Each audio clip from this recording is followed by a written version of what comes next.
Welcome everyone. We are only 5 minutes late. Aren't I great? One moment. That's fine. Right, good. Hello everyone, welcome. Trump 2028, it says. Well, we've got a lot of Trump to talk about today. He has been throwing out red meat like chaff because missiles have been coming in his direction recently after a few bad incidents where he's rather disappointed his base. So we'll talk about that very soon. Let's begin with some memes, though. Must just type a quick message first.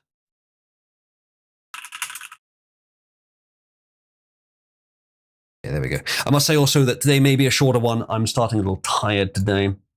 Yeah, that's not looking too good. So Trump's numbers have actually been pushed by the recent events. It seems like polling is not looking as good. Now, it's polling for Trump doesn't mean a whole lot. He can still win despite it. I mean, he's done well despite the polling not looking good so far, but in the past. But it's just great either way. It's been that low, but it's been a while, they say. So yeah, 2017. During the election, he was briefly above, but now it's well down. Yeah, it's not good. He really has disappointed people. And I think what's happened is someone showed him this data or similar data to this, and he's just said, oh, okay, what do they want? I'll just give them what they want. And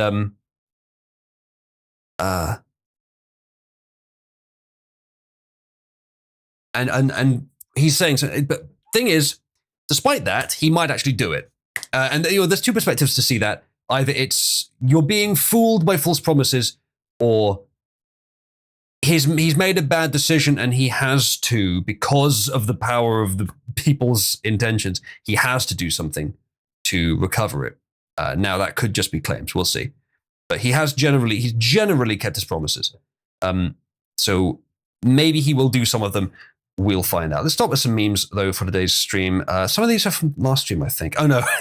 This wasn't from last stream. This was from the last stream I was on. Right, Aiden?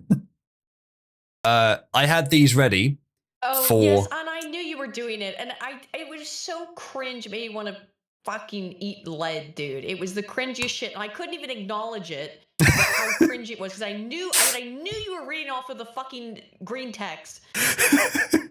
I thought you would know. I'm surprised you didn't mention it. It did. Why didn't you mention it? Why did I? Because I knew that's what you wanted me to do, and so I intentionally did not. I didn't really have a strong preference on that, to be honest. But there was certainly some reading a bunch of fucking memes off. There were certainly some merry fizzle bombs going on that night. Oh my god.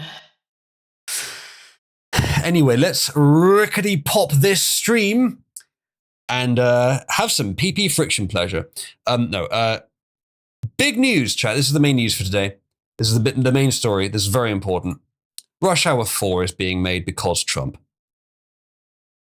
Who is Trump doing this favor for, do you think? Who does he owe some gay favor to? Well, Rush Hour 4 has been greenlit by Paramount after a push from Donald Trump. Paramount is teaming up with Warner Bros. To distribute. Brett Ratner, who coincidentally just made a documentary about Melania Trump, will return to direct. Now, I do wonder why is there that correlation? It's what they want us to think. Obviously, the people that wrote this, it might not be the case. The press does do that sometimes, but also, yeah, it very well could be. Doesn't look too good. And again, this actually could be quite important because he is doing something. Apparently, he owes a favor to someone who is a director, probably Hollywood. Who else does he owe favors to, and why? Don't know, but it doesn't look good, does it? Especially with everything else that's been happening recently. Yes, Daddy Bill, the black or Chinese thing with, I believe it's Jackie Chan and Chris Tucker. The only thing I know about Rush Hour is I saw Rush Hour 2 when I was a kid. I had it on DVD. It was one of the few DVDs I had. And it was fun when I watched it as a kid. I didn't really analyze it critically. I don't know if it was good or not, but it was fun. So, I mean, I got no problem with them making another one. It'll probably suck. Then again, I don't know. Has Jackie Chan been in many flops? I don't think so. Not that I know of. Maybe it'll be good. Probably not, though. If Trump's involved, it'll at least be a little different, potentially. It's at least throwing a different thing into the mix. Maybe it'll be different. Let's see if it's interesting. But it probably will be complete trash. I don't think you're supposed to critically analyze Rush Hour. That's what people have told me, pretty much. Yeah, it's just a crap movie, and fair enough. Jackie Chan and the Karate Kid remix oh, yeah, you know what? I've forgotten about that one. I think I didn't see that, but I'm aware of it. But Jesus, cringe take major L. You are supposed to critically analyze Rush Hour. Chat, is Rush Hour the best movie ever made? It's just fun, genuinely, says Aiden. Oh, maybe we should watch Rush Hour and Cabal in honor of Trump's love of it. So yeah, that's all I really have on that. Might be interesting. We got this fantastic list. I must put on some Blackadder for you, Cabal. I've been saying this for a while. I've showed Blackadder in Cabal a couple of years ago, but I haven't done it for a while. It's very, very good. And then we start with these, right? This is the development process for the Aiden's Mum stream bingo, and here is the final version of the bingo. Which, chat, did you notice that I was basically just using it as a checklist? Did you notice that I was basically just? Did you notice, Aiden, that I was basically just using this as a checklist? Because Aiden knew that this existed. I didn't notice at all. It wasn't overtly obvious. I would say I think that you didn't try to rizz up Spoon and Bill enough. Well, you didn't. I mean, like with Spoon, either I go for the hey, stepson, or I go for the hey, sexy. You can't really do both. It says rizz him up. Well, I mean, like, I don't know. JF voices on here. All doors are open. I suppose so. Both. I suppose so. But by the way, apparently he was messaging Bill at the time, talking about how much he fucking hates you and how annoyed he was by this bit. Oh dear. Oh dear. I would like to have a hearty, manly, tight and long hug Beefy, with Spoon. Sweaty. Beefy and sweaty, tight, long man hug with Spoon. I feel like he and I have so many interesting things that we could discuss, and there's so many ways in which he would be disappointed with how they go. The Oozloo clan, yes. Do I like rugby? Yeah, that's his favorite thing ever. Not playing it. I've watched a little bit.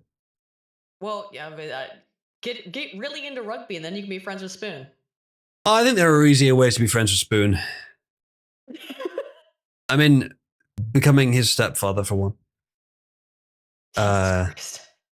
Melchizedek, I don't think it's that. I have a reason to. I won't go to details.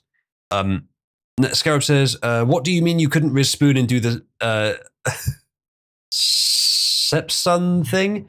Haven't you seen how popular the category of step whatever porn is? Aiden, do you think I should have forced Spoon involuntarily to be involved in softcore role-playing stepson pornography? I don't know if you noticed what happened on that stream, but everyone, apparently except for you, had to get progressively, increasingly drunk to tolerate the premise of the stream. And so when it got to politics, there weren't many brain cells left firing. It was mostly alcohol. I noticed that I was I'm pretty sure. I noticed that I was the only sensible voice in the room. Yes. Because we had to deal with the precursor to it. So at that point, it was like, okay, well, I look, as someone who is mostly sworn off alcohol, not entirely, I'm waiting for the new year to get back on my horse on that, okay? Because I've already fucked this year up because of Charlie Kirk getting shot, which is not it is an excuse, okay, whatever. Anywho, do you want me to come on to explain this? No. Anyway, no, it was too late. By that point, everyone was so drunk. There was no way that stream was going to go well. So now we're going to do another stream this week. Because that was such a fucking disaster. I'm going to give you siblings. Nacho says, don't wait, start now. No excuses. I agree. I know, but it's just till the end of the month, basically. Then I have like a kick in the arse to do it. All right. I approve of you switching to the British pronunciation of ours. I mean, you actually said arse. That's not just British. That's Southern English. It's where I'm from. I've always said that though. Arse. I don't want to be called out. Oh, too bad. Oh, sorry, chat. I'm quite tired. Escape at 3. So let's go through some of these. Jolly good show. I managed to force in. Get her to call Aiden a bird. We got that one. Aiden's mum has got it going on. She said that. I didn't have to. She did. Because I told her about the AI song beforehand, and so she was primed. Well, the AI song is called Aiden's mum has got the data going on. Aiden's mum has got it going on. It's just an expression that arose before that. She knows the original song. Oh, fantastic. So. Explain Big Chungus. For some reason, we did that. Sing the praises of our Lord and Savior, Nigel Farage. We did that. That's when I started checking it. When the Big Chungus thing came up, I was like, what the fuck deviation is this? And I was like, oh, it's the fucking chart, isn't it? Wasn't it obvious? That was when I had to start double checking it, because I had seen it earlier. When I had to go, why the fuck has Big Chungus made an appearance? We almost got to Delmo Pepsi. I might have mentioned that next. I did the JF voice a couple of times. You did mention Delmo. Directly. No, I didn't. I didn't during Aiden's mum. It was later in the stream, yeah. Probably later in the stream, yeah. I didn't risk Bill. He was suffering enough. I got God Save the King out a few times. Spoon. Stiff Upper Lip a few times. Pip Up Cheerio I got out a few times. Invited to the after party. I did. We didn't ping her after the stream. We probably should have done. Introduced self as Sexual Bulldog. I didn't do that one because I thought that might be a bit too on the nose, but I did mention it later in the stream. Discuss bespoke cock cages. That was sort of the stretch goal here. That was not likely to happen. Nachos has called me a pussy. What? Because I didn't mention the Sexual Bulldog thing? Well, no, because, fair enough. I had to prime my mother on some of the things that she may be forced to endure in this conversation. Did you mention the Sexual Bulldog thing? Absolutely not. I just said you might be grotesque. Well, I'm glad that I wasn't. Brag about feats of strength. Carrying you after you were very drunk and then you injured yourself was basically... But the feat of strength wasn't carrying you. The feat of strength was putting up with your bullshit for the entire night. Before and after the injury. Well, trust me, it's a mutual feat.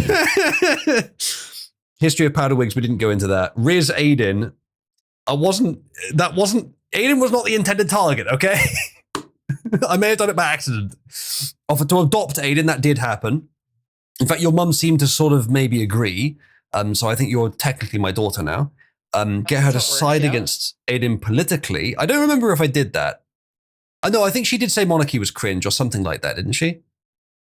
Briefly. She probably did. Because she was playing along, and she knows that you're a cringe liberal. Oh, she knows far more than you on this, I think, Aiden. I think she's got your number. Cringe. Call Spoon, prospective stepson. I certainly did that. But then again, I don't need a bingo board to tell me to do that. I can do that every time I see him. He must fucking hate me. Aiden's embarrassing childhood stories. We got sort of half of one. Riz Spoon. Oh, that's coming, baby. Make her laugh. I think I did make your mum laugh. Did. To be fair, she had a good time. Good. She has no idea how the internet works, but she had a fun time. I think she like her little, just. A little bit of toe dipping into it. After me doing this for 8 years, to be fair, is like kind of whatever. Might as well happen. She did say kebab rails. Although unfortunately the very beginning of it got cut out, but the clip will still work. And then use a Prince Georgeism. I used at least 2. I might have used 3 actually. So yeah, that went quite well. Her and I have been messaging back and forth ever since. We're really hitting it off. And we're talking about the wedding. Oh, really? Already? And it gets moving a little fast. There's no such thing as too fast when it's love. Oozloo Choogle When on she's trying to stream. be- That's interesting. Go ahead. No, Aiden would kill herself. I can't. No, do it. Aiden, would you kill yourself if I choogled on stream? No. No, I don't think you can do it. She doesn't think I can do it. Well, chat, if you don't want to see me choogle, by the way, press 1 if you don't know what choogling is. That's a good place to start. So can someone post the picture, please? Post the picture. It makes me irrationally angry. I genuinely don't know why this picture makes me so irrationally angry, but it does. Irrationally, what the fuck? I hate this image. I genuinely hate it. It makes me viscerally angry to look at.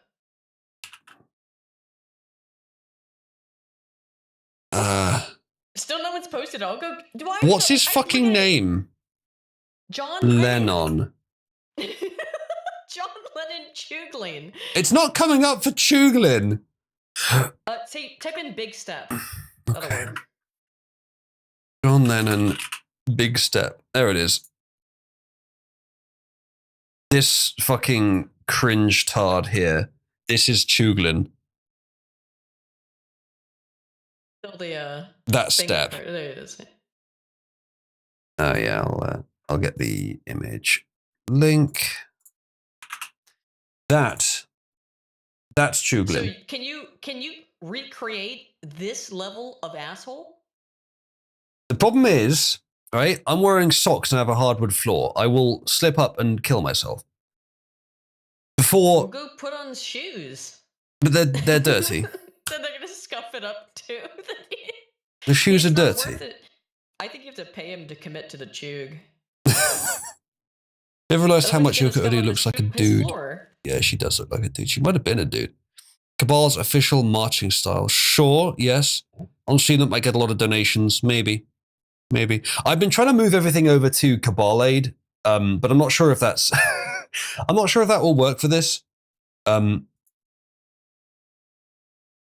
with Cabal Aid is people already have plenty. I think what I'm considering doing with Cabal Aid is putting a cap on how much influence you can have at one time.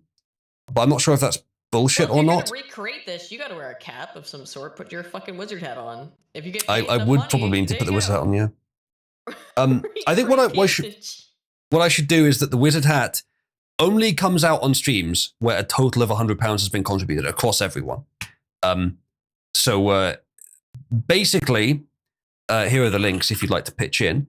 Only a small contribution would add towards that, and I'll add them up as we go. And if it's more than 100, then it's a bonus Giga stream, and I put on the hat. I can even, for those streams, not today, I don't think, but I would usually make them longer streams deliberately. Is it felt? Asks Nachos. It's cloth. It's a cloth wizard hat. So yeah.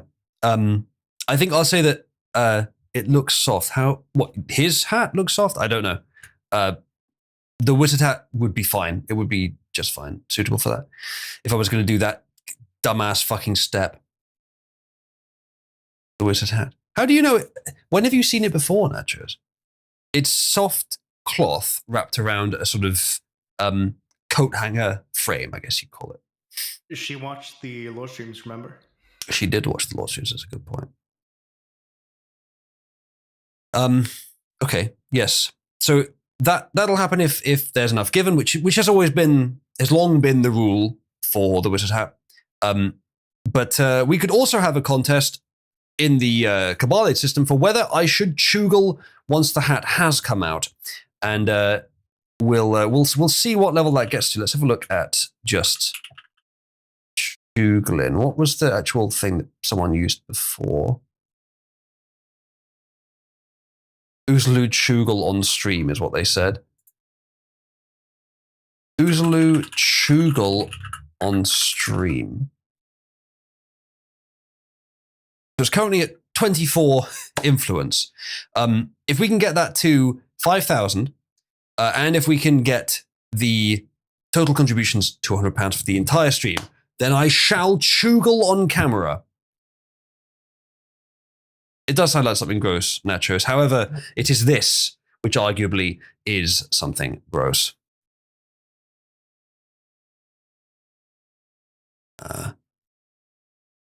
All right, we got some more support for me chugling on stream. Nachos, that's very nasty. That's something a Minecraft YouTuber would do to a child. Unfortunately, it does. All right, so that's chugling. Let's see what else we've got. In this jar, says Dr. Chad, there are 2 red M&Ms. One of them is poisoned. In the other jar, there are 100 green M&Ms. 10 of them are poisoned. You have to eat 1 M&M. Which color do you choose? Black man says, I'll take the red one. There's more poison green ones. Doctor says, excellent choice, Quantavius. So, I know none of you get this. Quantavius, destined to be a, he should be allowed to immigrate to the United States. That guy's definitely going to be a, rocket surgeon. Or rocket surgeon, indeed. Some other sort of scholar. I know a lot of you don't know this, but this is a demonstration of what's called per capita. Ayo, that's racist. It sure is. It is a very, when someone says per capita is just a magic thing whites made up so that they can make higher numbers into lower numbers. When someone says that, it is very blatant that they have simply a low IQ. It is a low IQ plus a sort of tribal in-group preference, which of course everyone has, but some have it much stronger than others. But low IQ is really required for that. There are blacks that get it, just not the ones you find arguing about it. Low IQ plus, yeah. It's called per capita. There's not much you need to say about this. It's funny. I like the Quantavius. It was such a great fucking joke. It's a shame because these like weird black names like Quantavius, if they weren't used by low IQ blacks, they could be used for some really cool like fantasy names. But this whole style of names is now off the table. What, do you feel like you've been thieved upon by blacks? They a rare stole thing, cool you know. fantasy names from you? Actually, we've done the maths, and due to 150 years of bicycle thefts, you now owe us $10 trillion. Shaniqua, yeah. Worked with a guy called Tyrannosaurus, and I work with a guy now called Kareem. Quantavius sounds like a Roman administrator, yeah. Logic is something the white man made up to steal the lightning from the black shamans. Must have been. All right, next up. Shout out to the doctor who responded with complete sincerity when I, on anesthesia, uttered the phrase, chat, are we cooked, in her medical professional vicinity. You're such a real one for that. For real, for real. This happened to me. I'm not a doctor, so you can guess which part of the relationship I was there. I broke my wrist like a year and a half ago. I don't know exactly when. And I was on anesthesia when they were trying to pull it back into place, which is very, very painful, by the way. And I didn't say that exactly. I didn't say, chat, are we cooked?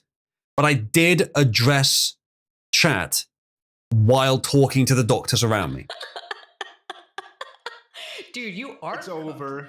It is You're over. cooked. He has the fucking he has the VTuber schizo now. To be fair, Dude, like, yes, I was. yes, the answer was yes. Did the doctor respond, yes, you are cooked? Yeah, he really Because should in have. asking, yes. I was the life and soul of the party. Anesthesia But just after I broke my wrist, and even as long as into the doctor's surgery, maybe it was the shock, or maybe it was just to distract myself from what had just happened. But I was What was the response? charismatic and chatty. I was entertaining everyone. The doctors were all like entertained by me saying that. He gave a response that was just a simple explanation of what was happening, like yes, it's going to be fine or something like that. So he didn't take the statement seriously. Wow. But he did respond as if it was meant seriously, as if I was saying something less ridiculous. But yeah, I addressed chat more than once in the in the room. I was on morphine or something. It didn't affect the pain very much. The only thing that affected the pain was something they gave me later, some inhaler. But the morphine didn't seem to do anything. An inhaler. I don't know what that is. I have forgotten what the chemical's name was. The chemical was called, but it was similar to when I didn't try weed that one time.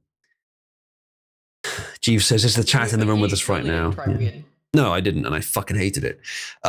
Next up. Yes. You know, Aiden, if you want to come on, you can.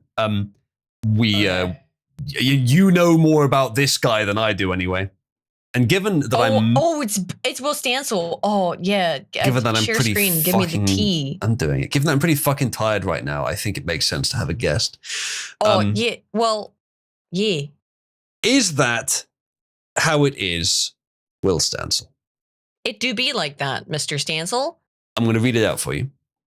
Will Stansel in 2024 says, so is there any reason Biden couldn't just drone strike Trump and end this? God, he deserved to be raped. And then later in 2024... On the same day. On the same fucking day. I didn't even notice that. On the same fucking day, he said Twitter has become a massive organizing hub for far-right terror to complete silence from mainstream media. Now, Aiden, you have two vested interests here. One, bullying Will Stansel, and two, left versus right-wing terrorism. Do you want to just fucking go at it, Aiden? Because you've got a lot to say on this, I'm sure. Well, I mean, sort of. However, what I'm fucking furious about, okay, is that I just finished this video on left-wing terror, which is actually, to be honest, the only video that's done well on my channel this year. YouTube is doing weird stuff. I don't know what to do about it. But anywho, I've talked about it here before. I just completed an analysis on left versus right-wing terror over a course of, I could go back to 70 years. I could go back to 30 years. I could also go back to 10, 5, 3, because I had the raw data set.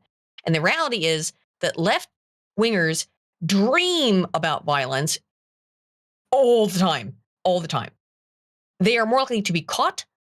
And when they do successfully commit a terrorist attack or violent attack, they are less likely to kill or wound because they suck at violence. We all know this is the face of someone who wants people to be hurt, but can't do it. Though. Exactly. And Will Stansel is the face of incompetent, impotent rage. It do be like that, Mr. Stansel. That, I think, covers both. Yeah, no, yeah, you've covered both. Well done. He would just define terrorism in a completely wrong way, wouldn't he? Oh, what happened when I just saw that Tony on Twitter, which is a massive right-wing, like, pro-Trump account, 618,000 followers. Look at this. Pull this up, actually, for a second, if you don't mind. Just look at my deep fucking rage. If you cannot tell what this is by looking at it immediately, let me tell you what this is. It's a graph from ChatGPT. Oh, no. This is a ChatGPT graph. Now, I'd like you to also point out that in 2023, combined violence rates by party. What does that mean by party? Who knows what that means? 2023, up to 2023 from which date? 21, but if we're saying it's just 2023, 21,700 violent incidents of left-wing violence. Every single other source of this would, or I don't know, common sense, basic ability to fucking perceive reality would tell you that this is incorrect. And this shit gets posted. And I'm fucking out here trying to do actual fucking statistical analysis and figure out what the answer to these questions. Sorry, this drove me insane. I can understand why it would. I can't stand this. I can't stand it. Oh, well, there's the top comment. Oh, well, the one I saw first anyway. Unfortunately, it doesn't have very many votes yet. Unfortunately, the top comment is, no. You're seeing that because you follow me, but like, that was no, for fuck's sake. And look at this. Look at the response. My team, your team. I appreciate quite a few people are like asking for a source. Yes, they are. But and there is no source for these data because there can be no source for these data without doing something ridiculous. I know. I just looked at it.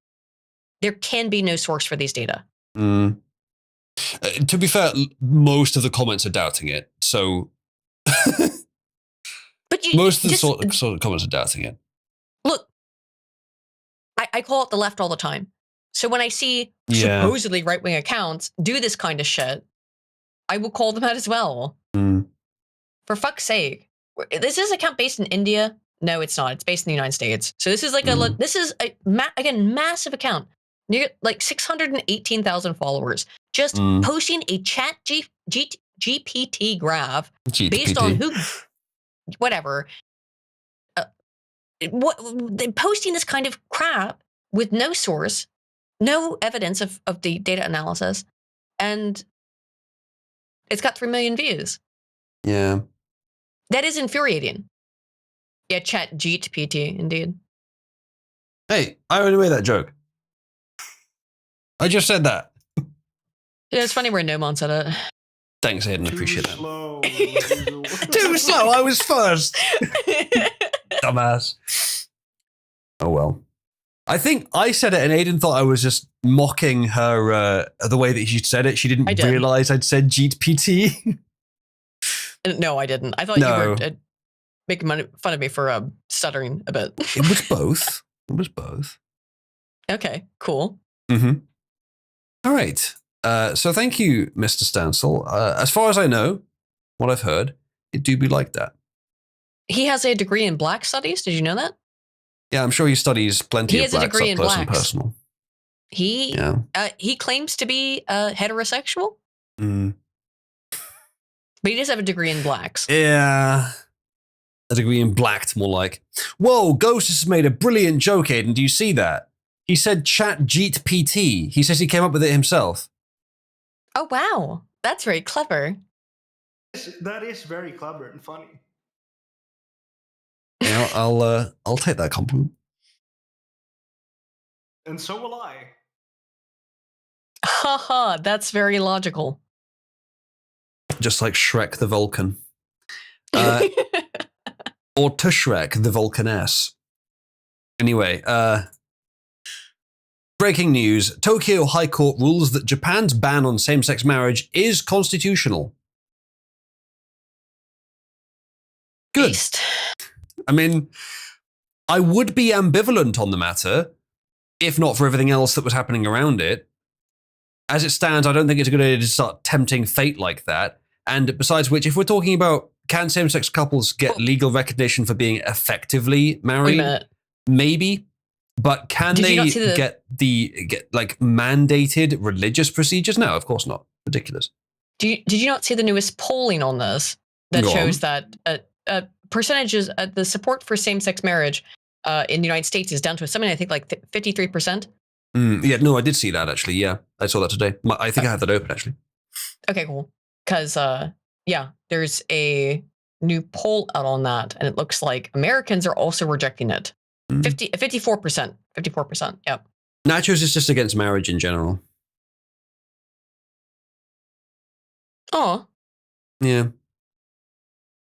All right. Next thing. Oh yeah, we got to talk about this. Right. Okay. Let me say before we start, mistake number 1: taking Piers Morgan seriously. However, holy shit, he fucked up.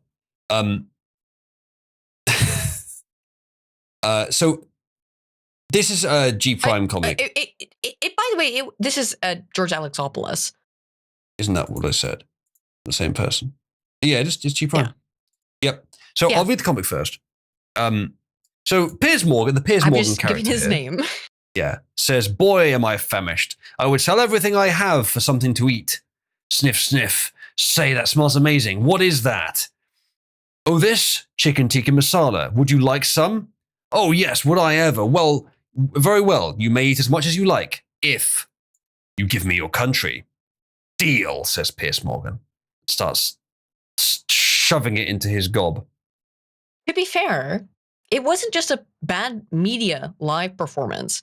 Piers proceeded to crash out for the next at least like 24 hours. I looked at it again, but really for the next 14 to crash out and double down on all of this to make sure that everyone knows that he would trade the lives of British people for a nice curry. Yep. I mean, like he if he didn't make it explicit in the interaction, he went on and continued to make it explicit on Twitter. Yeah. He's always been provocateur when it comes to anything you can say that is wrong. Yeah. However, I suspect this is his honest opinion, as far as he has any honest opinions, and it's fucking terrible. let's be very fucking but you clear have to that it is wonder- a constant misconception that foreign people are needed in order to have foreign food. They are not, and we never have the been. recipe. We have the recipe. That being said, it's interesting what you brought up in that Piers is a provocateur or has become one. And so my question is, in response to that, is he must be being sacrificed for some reason. Whatever his political capital is, it's run out for him to go out there and do something this dumb. Maybe. Because I don't think that's, I mean, this is untenable in a country that's about to vote for Nigel Farage.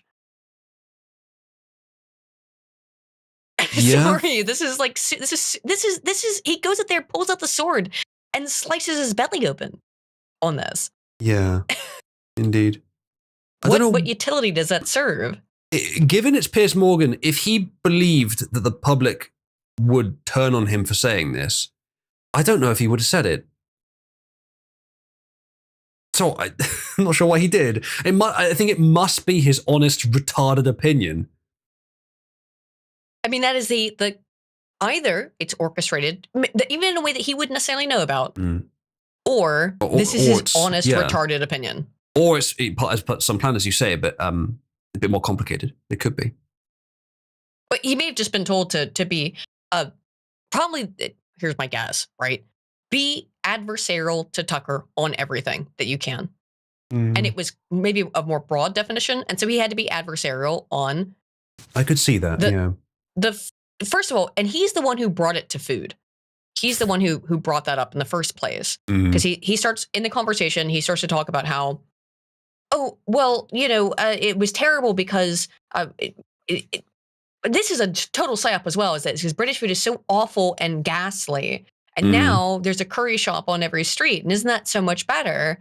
And that's how they led into this conversation in the first place, I think. No, I've not watched the full thing. I've only watched the clips of it, so I actually don't know the order. But it seems those two things are probably related elements of the talk.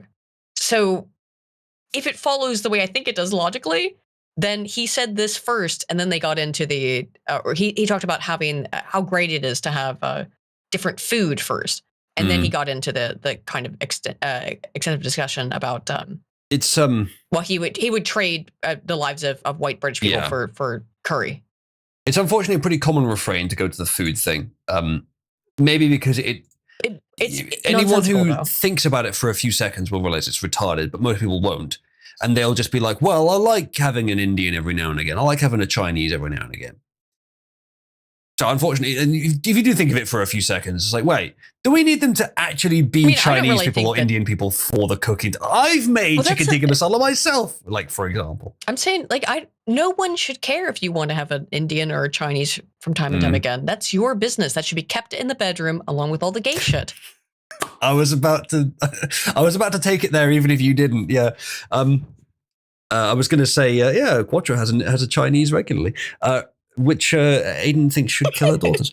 No, shut up, Avalon says, my theory, he had the goal of being adversarial to Tucker, and he is himself propagandized enough to not see anything wrong with what he said, so he just said it without thinking. I think, Aiden, if he was told, be adversarial during the interview, he probably wouldn't then have gone on and made it worse on Twitter. I think it probably is his unfiltered dogshit opinion. However, if we're talking about cycling or whatever, and this kind of bullshit is being cycled out, aka being made to be politically inexcusable, unpopular, indefensible, look, I'm just saying, then wouldn't you then want Piers to go on a 14-hour-long tirade and crash out on Twitter following it, showing just how offended and pissed off he is and how much he agrees with the things that he said? Because he's doubled down on all of it. Did you not see his tweets about it? I didn't see them all, but I know he did some. Maybe, Aiden. But Occam's razor suggests that it's less likely. Occam's razor, meaning that the simplest solution is most likely the correct one, does not mean or preclude that a very slightly more complicated by 1 degree is somehow impossible. No, not at all. I think it's more than just slightly. It's called nudging.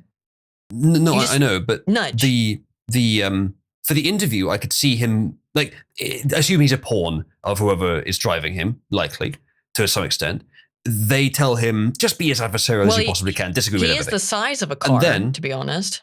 Okay, true. And then, for the Twitter crash out, for the continuation, I think that might take more than a nudge for him to continue with that. And it's much more believable if it's his unfiltered dogshit opinion. Unless someone's writing tweets for him, I suppose. But then he'd know. I would say it probably is true that it's a genuine crash out, in which case, more delicious than any curry. However, I always just say be a little bit skeptical on stuff like this because you never know if you are. Are you watching a genuine crash out or are you watching WWE? It's certainly possible. Yeah.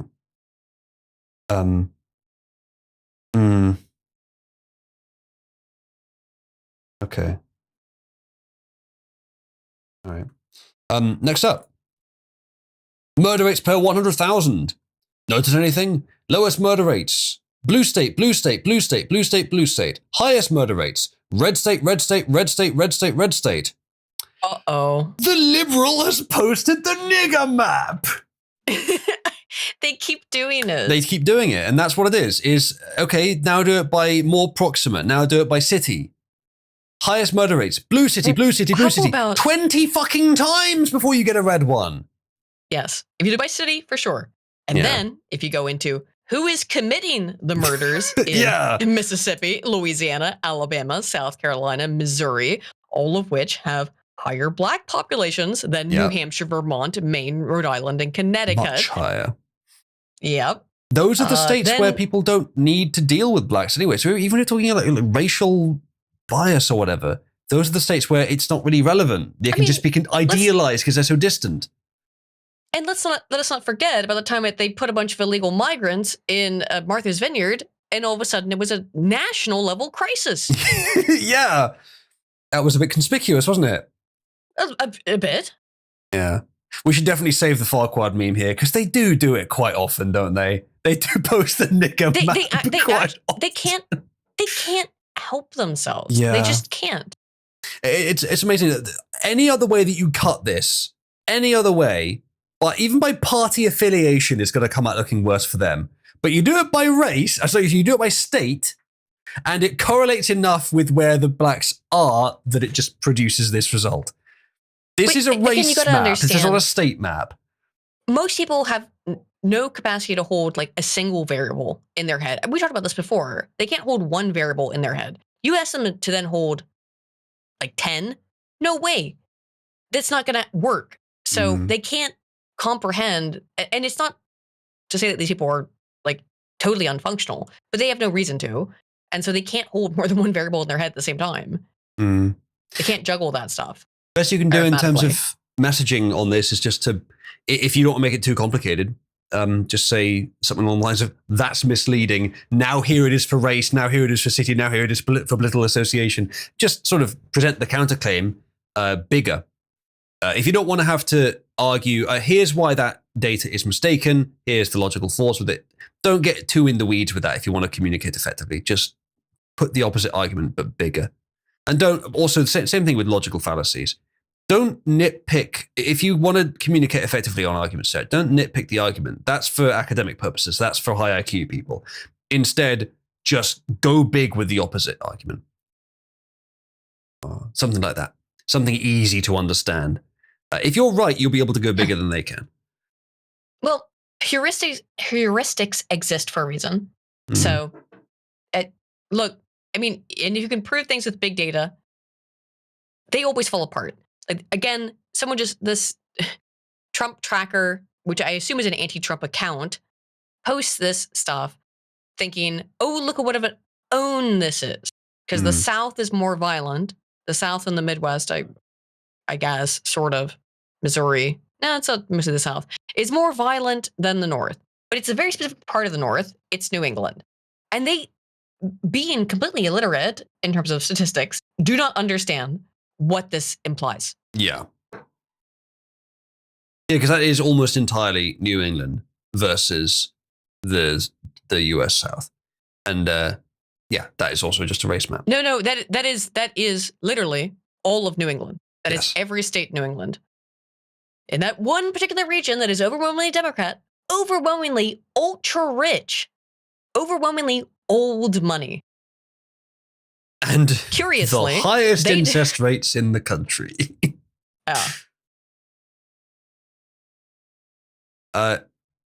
YouTube chat says, I'm surprised Aiden did not commit seppuku after becoming Uzlu's stepdaughter. I mean, it was tempting. Understandable. She committed alcohol. I do like Sudoku. Yeah, I did. I did a little bit of that. All right. What was that noise? The pain escaping my body, sorry. Next up, the seriously retarded governor of Minnesota. I saw this after I set today's thumbnail. Otherwise, this would be today's thumbnail. Yes, this is something that Trump has said. Now, words are only words. Same thing applies to Farage as well. He says all the right things, pretty much. Some exceptions these days, mostly all the right things, but they are just words. And same thing with Trump as well. Trump has followed through on a lot of his noises, a lot of the words he said. He's followed through on a lot of them. He's doing a lot of good things, but there's been a lot of bad things too. So you've got to take that into account.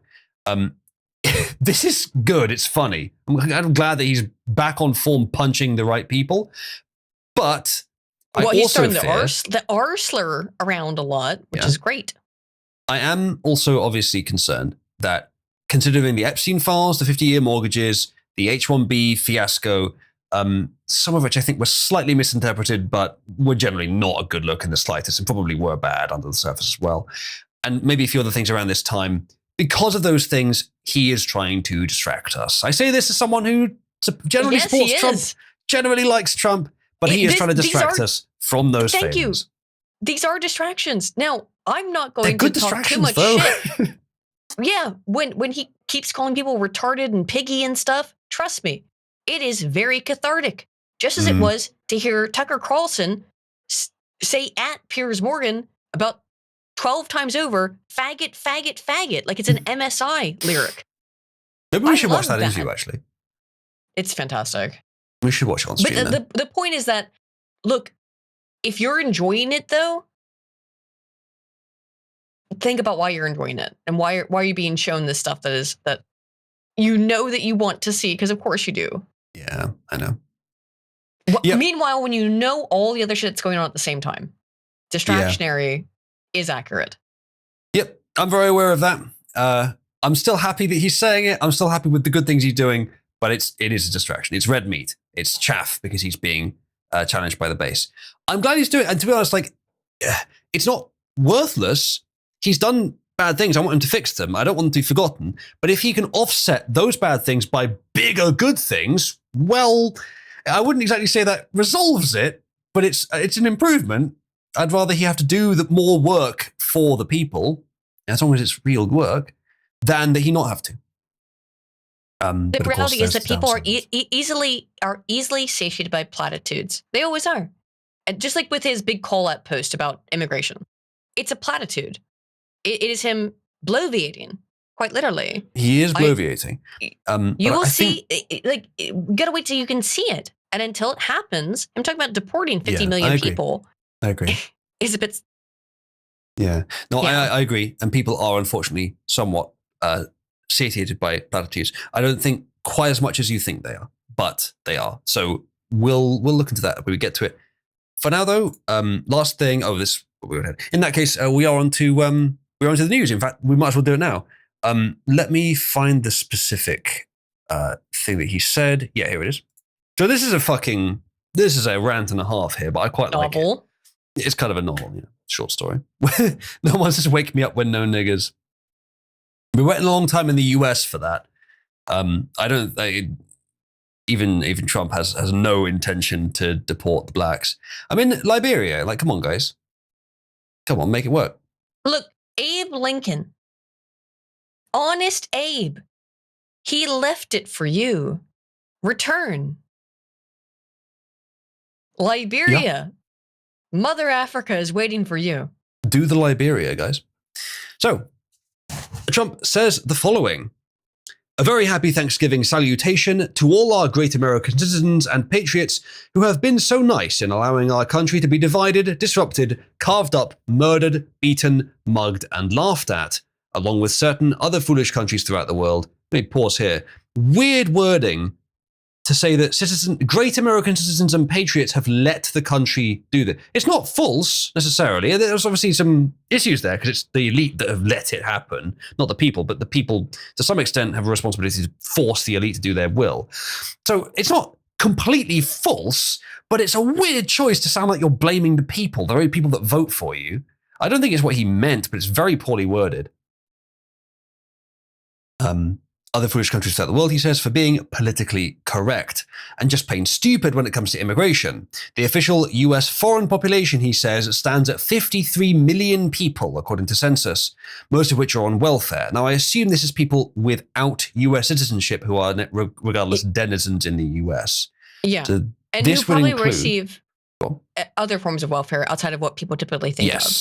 Yes, it'll be various different kinds. Still, realistically, if you're doing immigration, almost all of them should be working very gainfully. That's the idea. They should be high quality. But as I mentioned before, just to be clear too, is that the way that works is that people come in on honest, quote unquote, work visas to work there as a temporary employee, or their job shuts down, job fires them. They come in as students, or they don't complete their degree, or they just keep staying. There's all different kinds of things outside even of the kind of gestalt that it's just all illegal Mexicans, which it is and need to be taken care of. But there's so many people abusing this system. Yeah. Millions and millions and millions. Yeah. That 53 million people would, I think, include illegal immigrants, legal immigrants who shouldn't be in the US, realistically, and legal immigrants who, at least some would argue, should or could stay in the US. So I think that would be every category. But the estimate for the first two categories, i.e. for those that should be deported, that's a very disturbing picture, is up to 40 million, which means that Trump is saying roughly 13 million here, I suppose, would be the legal who should stay immigrants. So I'm not sure what those numbers say exactly, but it's a lot of people. And he's talking big here, and we'll talk more about how big he's talking. But the deportation numbers so far don't match up to this ambition, not even slightly. But as we've discussed previously, one possible explanation is that he's focusing on the tougher, more dangerous, but harder to find and apprehend criminals first. I'm not sure there's much evidence of that. It goes on. Most of which are on welfare from failed nations or from prisons, mental institutions, gangs, or drug cartels. They and their children are supported through massive payments from patriotic American citizens who, because of their beautiful hearts, do not want to openly complain or cause trouble in any way, shape, or form, he says. Again, strange sort of speaking for your voters. This one's less severe than the first one. They put up with what has happened to our country, he says, but it's eating them alive to do so. A migrant earning $30,000 a year with a green card will get roughly $50,000 in yearly benefits for their family. The real migrant population is much higher, he says. I'm not sure if he means higher than 53 million or higher than what is generally known.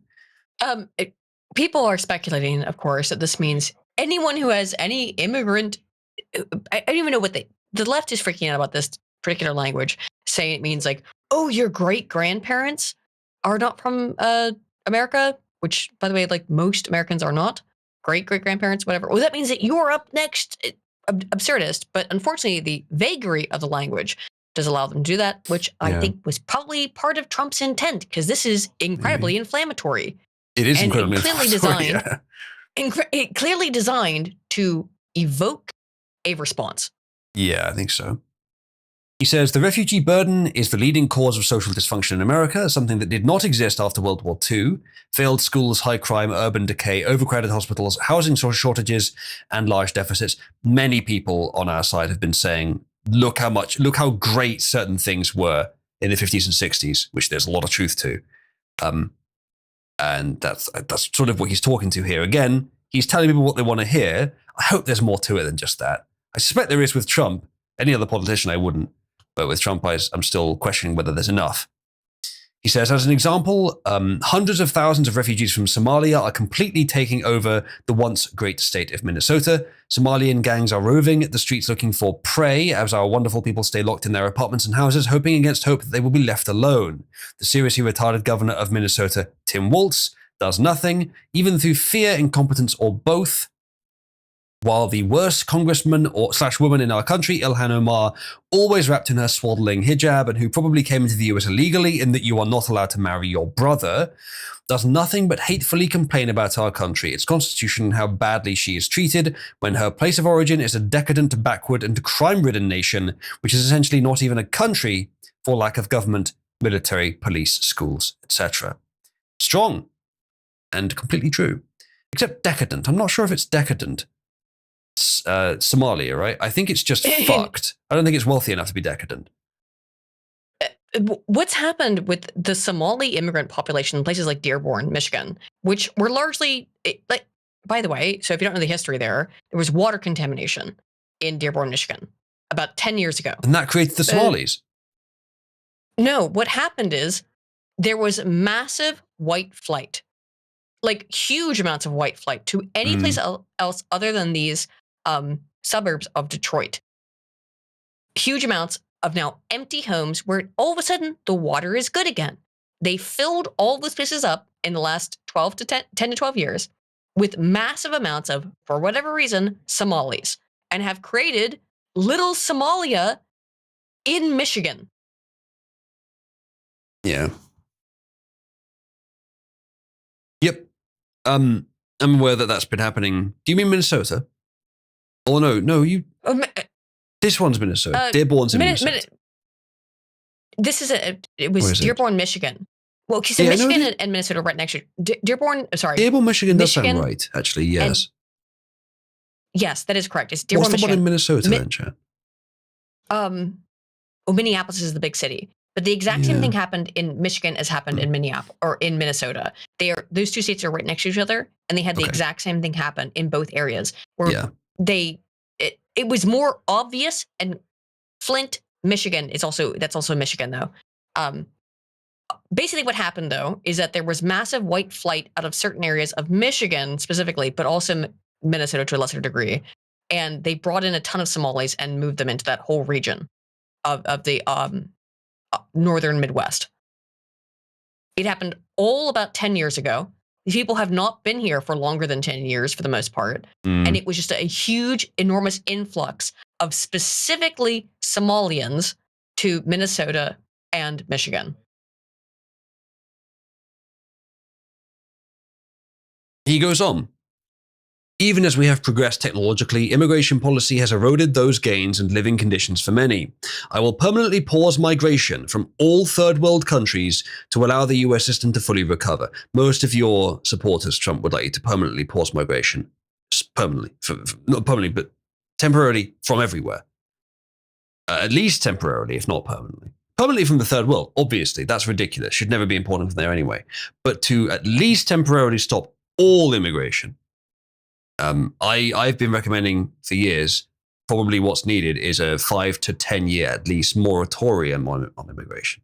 So roughly zero. Maybe extreme emergencies, personally vetted by the president, but that's about it.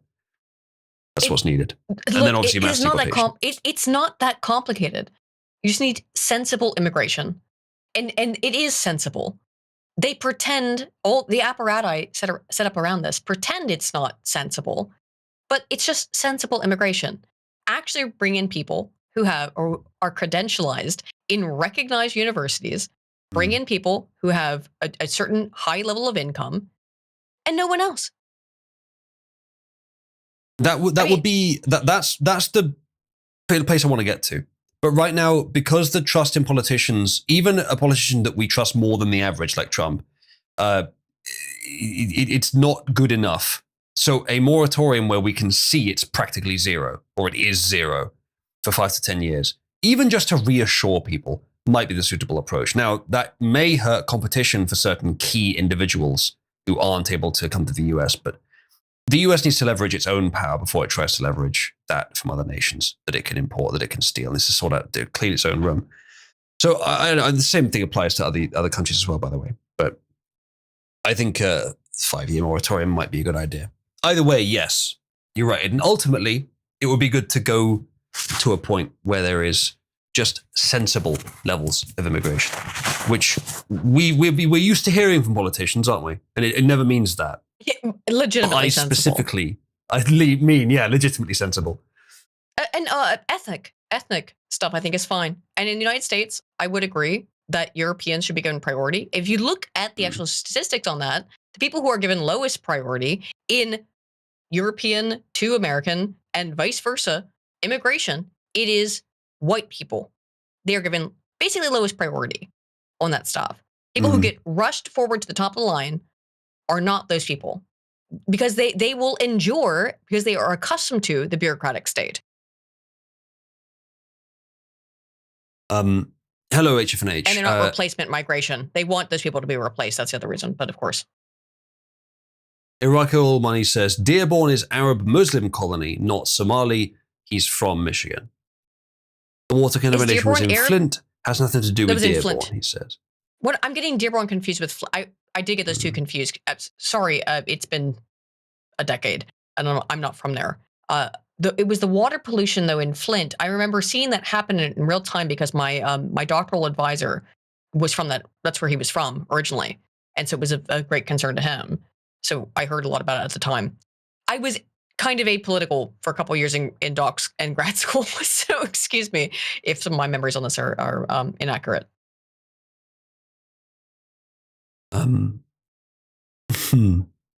So he says, even as we progress technologically, immigration policy has eroded those gains in living conditions for many.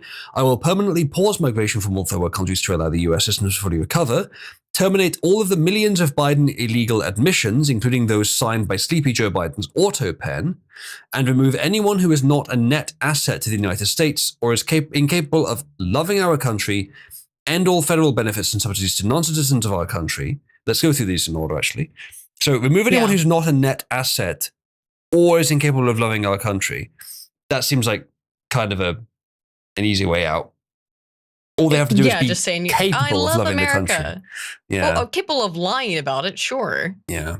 That may be more of a broad ideal rather than the actual qualification. In practice, if he does follow through with this, it'll probably just be a simple single number. What's your income versus what are you costing in benefits? That would be the easy way to do it anyway. End all federal benefits and subsidies to non-citizens of our country. That seems reasonable for any country, really. Denaturalize migrants who undermine domestic tranquility. You could define that any way you want, but as long as it means migrants who are on the lower end of the quality scale get deported, I don't really mind. I don't think there's much of a problem with that. I mean, they'll require a quality scale.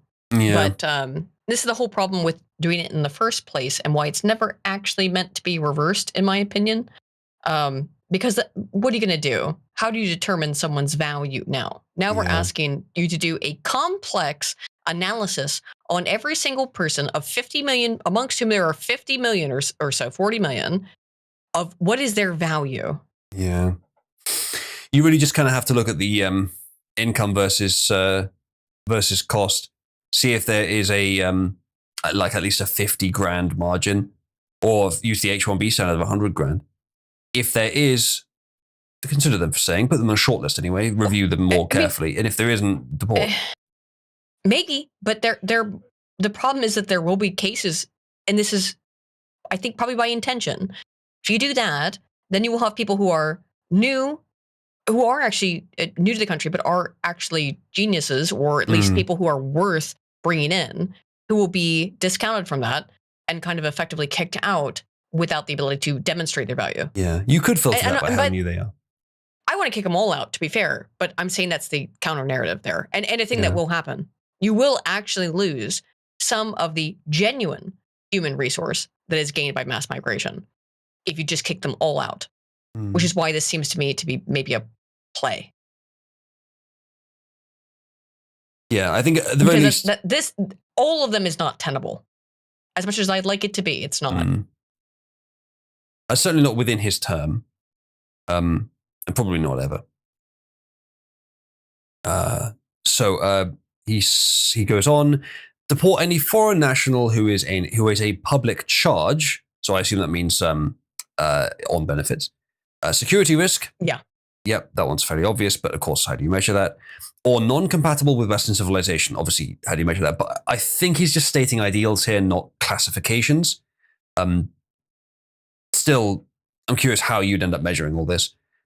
He says these goals will be pursued with the aim of achieving a major reduction in illegal and disruptive populations, including those admitted through an unauthorized and illegal auto-pen approval process.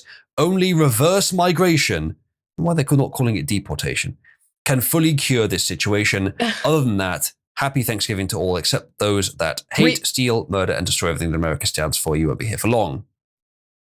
Reverse migration is which I don't think they should use, but that is the PC term conservatives have chosen for deportation.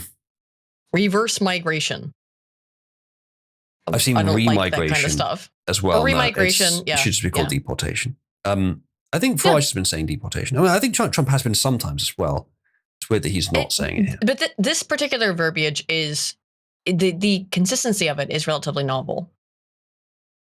It's now the right wing, quote unquote, take now is remigration, and it has been for I think about the last 3 years in the UK. But again, the US draws stuff from there, obviously. Yeah, I don't know. I don't really care what it's called as long as it's being done. But you should just call it what it is, deportation. Ghost says, incompatible with Western civilization. He means monarchists. Must be. Clearly. We're such a threat. There's dozens of us. Dozens. Well, if there were dozens of violent Middle Easterners killing people by the day, you'd want them deported. What are the monarchists doing? I didn't say they were doing nerds on the anything. internet? Didn't say they were. Just being nerds on the internet. I mean, and by the way, the idea is just that bad, though. Can I tell you what I'm thinking? Laura Loomer, K slur in chief, has tweeted essentially, "Give us a king already. I don't like my position politically right now. I'm about to be knocked out by the slightest push by people like Laura Loomer, who will poison the entire well on this entire thought process." It's a terminating cliche. I would never want to have a position that Laura Loomer agreed with. It wouldn't make it wrong, but I'd always prefer that she disagreed with me. She's agreed with all kinds of things. She's agreed with all kinds of things you've said. No, but I know. her coming out as explicitly pro-monarchy, which is essentially just like, hey, taking, again, the dozen or so of us and just going, squash, fug. Yeah, no, I know she's taken positions that I believe. I'm not trying to gloat. It's not just her. It's not just her, though. I've seen quite a lot of it. I'm saying it doesn't make the position wrong. It just disappoints me that she has to agree with me on something. It's more that when I see what looks like coordination on targeting monarchists as like, no, this is a based position. Can you please not? But this is what happens when you take a political position. Weirdos will glom onto it, not understand it, and then destroy it. And some of that's intentional. Probably most of it is, naturalistic. Chat, how can we do this? How can we make this work? Yeah, okay. Chat, can we do a little creative writing exercise? We all need to write. No. We all need to write a message which starts with, quote, monarchy is based, end quote. That was me quoting, you don't write the quotes. And then, after writing that, you put because, and then a reason that has nothing to do with monarchy. This actually could be fun. Okay. All right. Are we playing Cards Against Monarchy? At this point, sure. At this point, if we've got Laura Loomer tweeting about how she's a monarchist, let's just flood it. Just with statements that are absurdist.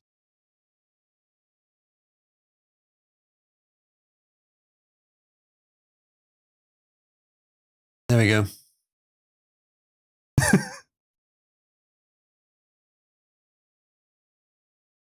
Okay, Pierre, that one might be true. Monarchy is based on what?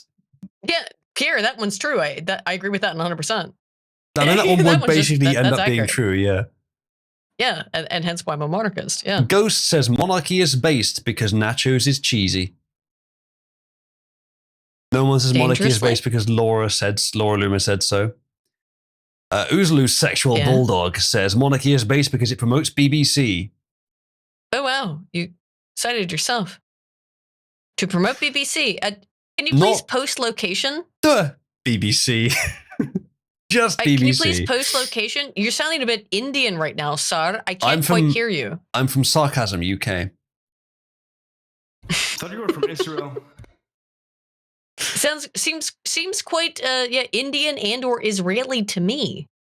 HFNH says monarchy is based because she belonged to the streets.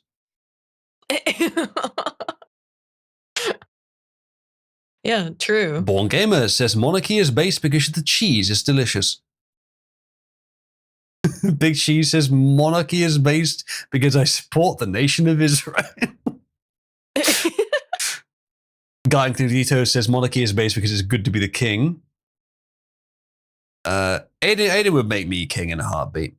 Monarchy is based because trolling Aiden is holy fun. shit! Not ever. You would. Not. No. Of course you would. Of Ridiculous. course. Monarchy is based because Aiden is a cyclist. Yeah, we're gonna start whenever Where's you the use the word cyclist meme? whenever you use the word cycled, Oh, we're gonna post bicycles. can I? Should you know how much I hate cyclists? It doesn't really matter.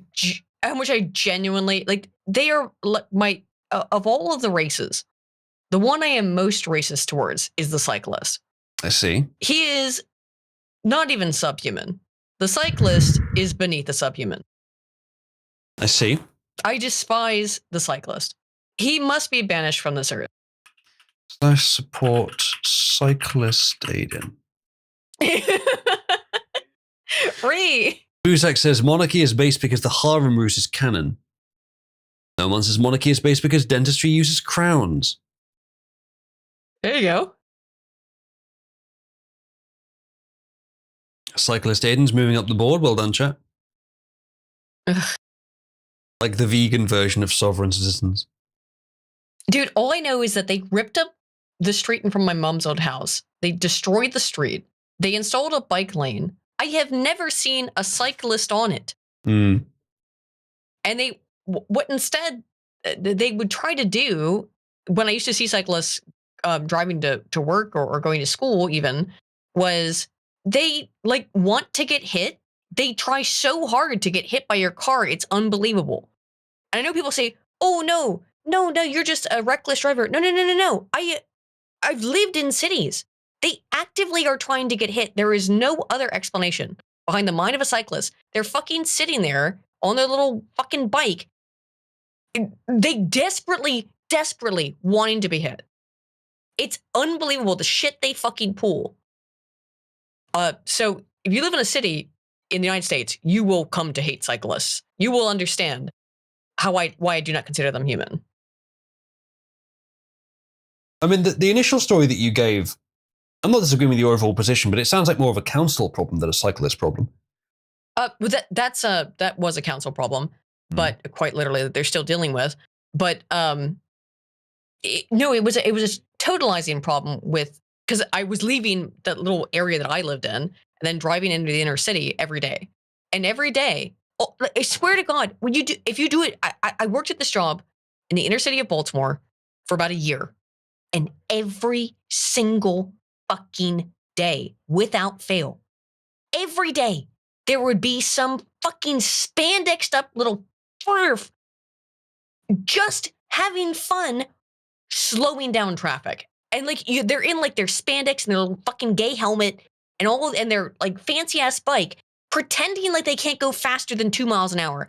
And it was just and you can tell they love doing it. They revel And in fact, you go read their, then you want to get worse, go read their forums. They talk about how they do it on purpose. They love doing it. They love ruining everyone else's day, making other people late for work because they're rich liberals who don't have to give a fuck about earning a paycheck. Every single fucking time. And I hate, they are the group I hate the most. I have a lot of hate in my heart for different groups, but the cyclist must be eviscerated from this earth. There you go. I hate them so much, it's unreal. I know that you ride a bicycle. Don't take it too personally. It's different. Riding a bicycle is different from being a cyclist, okay? Aiden, you are a bit biased here in that you don't really have the equipment to ride a bicycle. What? I can ride a bicycle? Okay. Oh, Chat. not anymore probably because my legs are broken, but yeah. Yeah. I used Chat, to be able to. I'm supporting cyclist Aiden. I recommend you do the same thing. Not just because of this, but also because she keeps talking about cycling. Also worth mentioning. I genuinely hate them so much. I hate them. Really? I really hate them. Yeah. Are you sure? Could you You tell? don't sound Could you sure. tell? No. You'd still make me monarch, though. Chat, a couple of changes to Cabal Aid I should have told you about earlier. Firstly, if you do support, denounce, or revoke on something that you are already supporting, denouncing, or revoking, respectively, so it stays as it is, it will also post that, whereas before it wouldn't have posted anything. So if you revoked something you never supported, it would have just not posted anything. Support something you already supported, it wouldn't have posted. Now it does, which allows you to effectively advertise your support of something to try and get other people to vote for it, to remind them it exists, rather than just having to type it out. Furthermore, there is another parameter on support, denounce, and revoke, which allows you to choose how it's posted or advertised. There's silent, where it doesn't post it at all. There's anonymous, which posts that someone has done it. And then there's advertised, which posts your name by the ad has done it.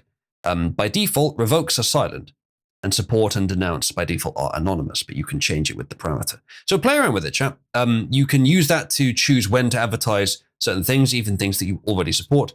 And you can show that you are the one that supports it, or you can keep it anonymous. Right. Good.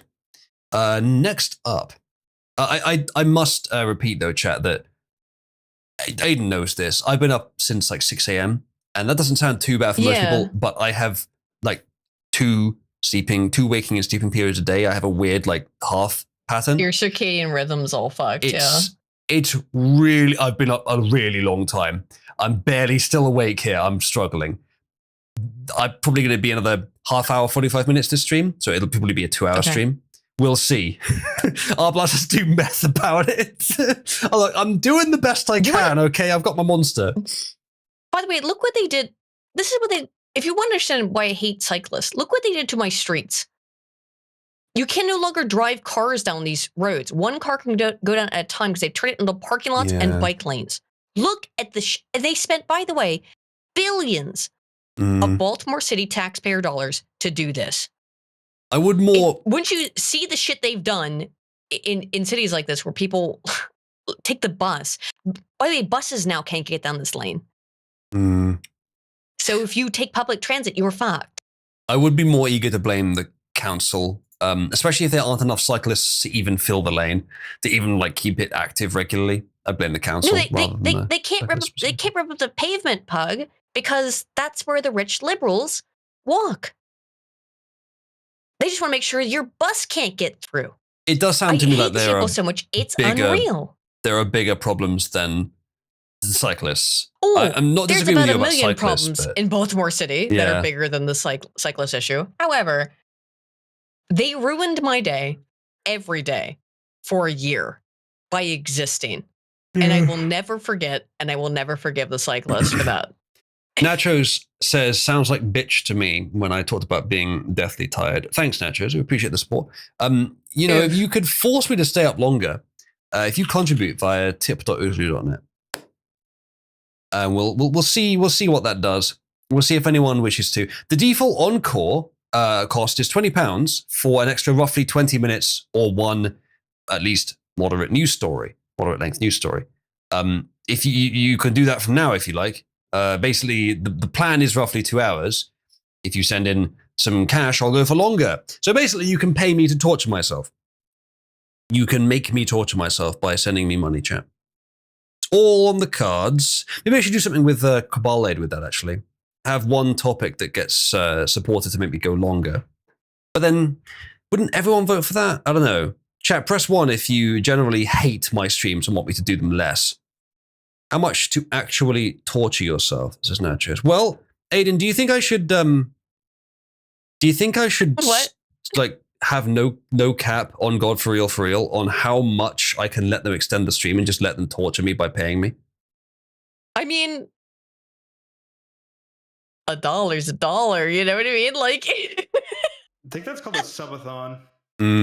it is called a subathon. All right, I tell you what then. I used to have a system for this that was automated. We'll just do this for now. It's similar to a subathon, not yes. the day you should start a subathon, considering you begin sleepy. No, it's for torture. It's fine. So, okay, chat. Okay. Maximum length of today's stream, 4 hours, £1 per minute to extend it. So £20 for 20 minutes. Yeah, same rate as normal. Linear scaling. So if someone sends in, what would that be, £120, it becomes a 4-hour stream. And I get the Wizard Hat.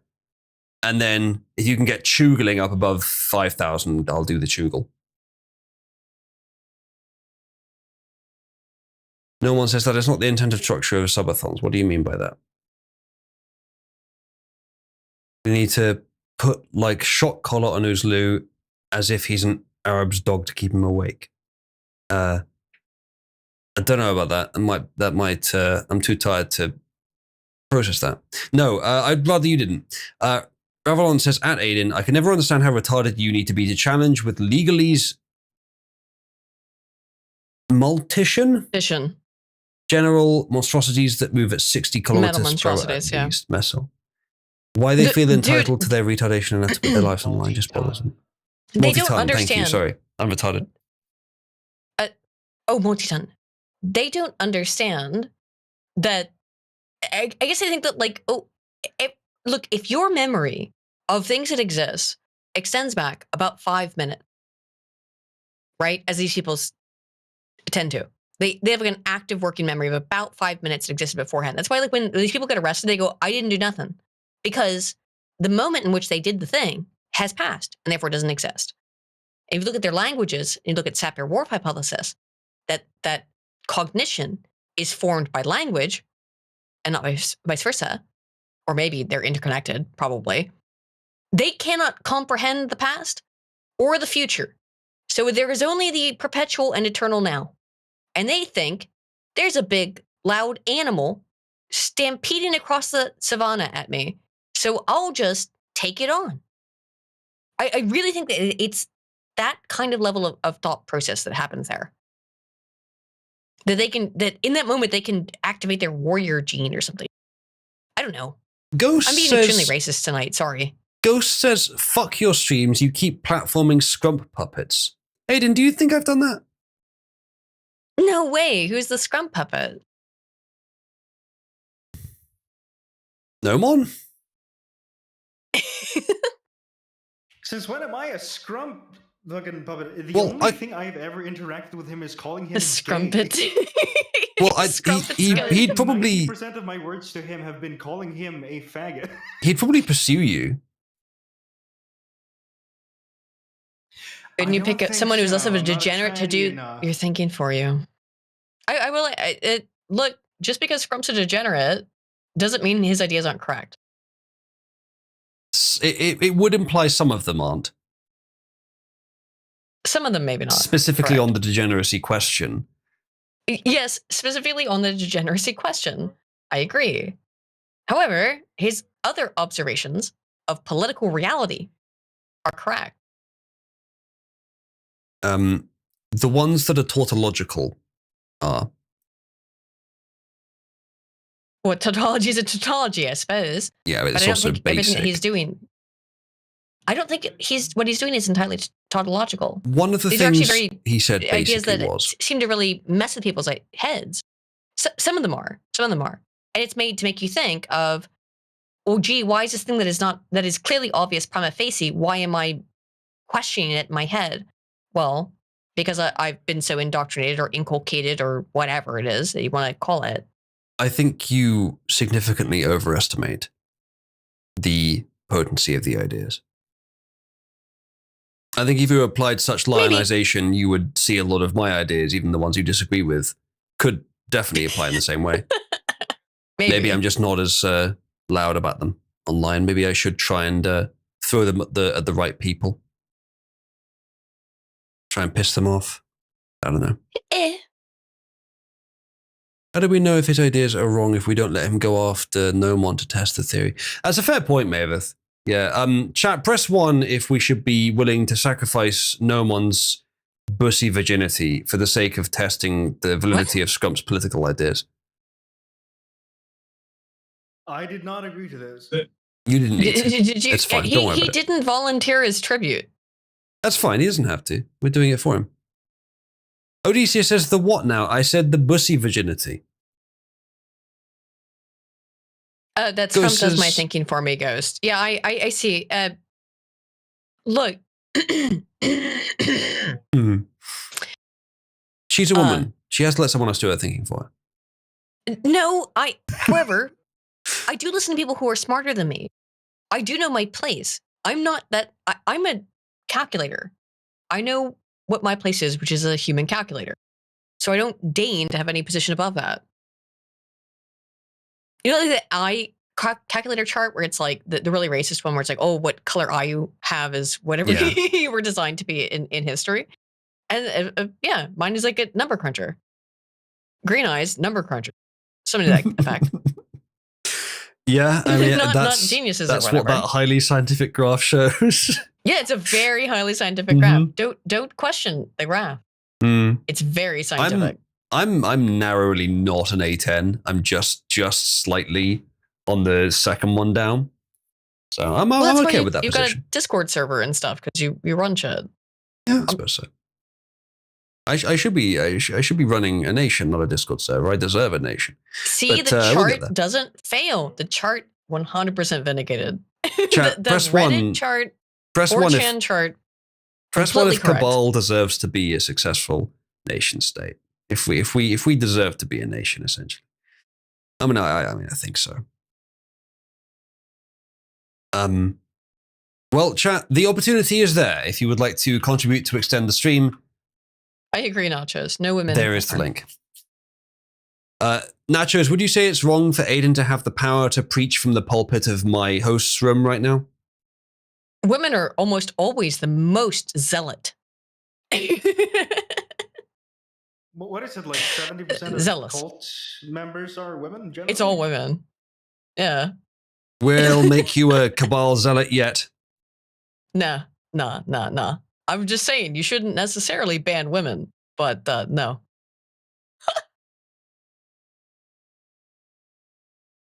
So all you need to do is get a bunch of women to be a cult leader. I mean, Maveth, what do you think I've been trying to do? That's how it has worked throughout history. Get a bunch of women, you become a cult leader. Wormhole says Congratulations. maybe it's tighter they need to be dominated. Any women want to comment on that one? No. Okay. Daddy Bill says, can we get... Nacho says it's true. Aiden, apparently Nacho says it's true. Daddy Bill says, can we get a woman to say I'm not a cult member, though? Oh, yeah. Yeah, the thing. The meme. Not Ghost a says we cult. should ban women. It sounds very monarchist of you, Ghost. Actually, I don't think it does. Yeah. I don't know, Not ban a women. cult, not a cult member. Yeah, press 1 if we're not a cult. Not a cult. There's a Wikipedia page for that, by the way. Not Wikipedia. Cabal wiki page for that, by the way. For us not being a cult. Big Cheese and Toast. Oh, Toast reverted it. Big Cheese and Odysseus have not pressed 1, helping to prove that we're not a cult. But everyone else did press 1, which is the option for not being a cult. So we're not a cult. Doubly. Ghost is cancelling his subscribe star because I joked about him being a monarchist. Well, I'm fucked, aren't I? Oh no. You know what, Ghost? No one voted for that decision. So don't take a unilateral... Excoriate me. Don't take a unilateral decision. Dunk on me. I mean, I'm easy to dunk on. Like, There you go. Establish whatever you think is superiority over my monarchical ideas. What Or can bothers you? me, Aiden, is that You can't. I win. Sorry. Whoops. calm down, woman. What bothers me, Aiden, is that I acknowledge that monarchy is not a terrible system. It's just not quite as good. That's my opinion. I'm not really anti-monarchy. I'm just more pro-democracy. You think democracy is the worst thing ever? It's unbalanced, I think. No, I don't think it's the worst thing ever. I think that the way that it is framed to people is the worst thing ever. The framing of it is deeply psychologically insidious. I don't think it is the worst system of governance ever. I never claimed as much. I have only ever framed it in terms of the way that it is framed towards other people is deeply, deeply psychologically insidious. Okay, I understand that. And I think I understand why you think so. I just think that there's another side to what you're saying there that argues against it. Big Cheese says, if this was a cult, everyone would have pressed 1. Yes, but also 1 was the option for it not being a cult, so it's not a cult. Ghost is right. I have to go touch grass now. Happy swimming, Cabal. Remember to support cyclist Aiden. Thank you, Ghost. I'll see you soon. Someone's contributed. Thank you, Nachos, who says, not a cult. They can kill us to the last man, but as long as our ideals endure, we will survive. No matter who or what moves against us, Cabal prevails. Thank you, Nachos. Very well said. May it be true. I shall extend the stream by 10 minutes for that. Aiden, shall we look at eyes?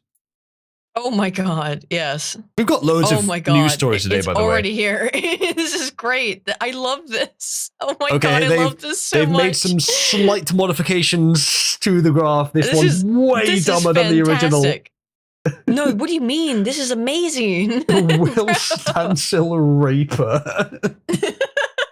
All right, so the A10s are the niche micro Discord server owner. See, that's me in spirit. I'm basically an A10 in spirit, even though my eyes are more similar to, I guess, like A40s or A50s, something like that.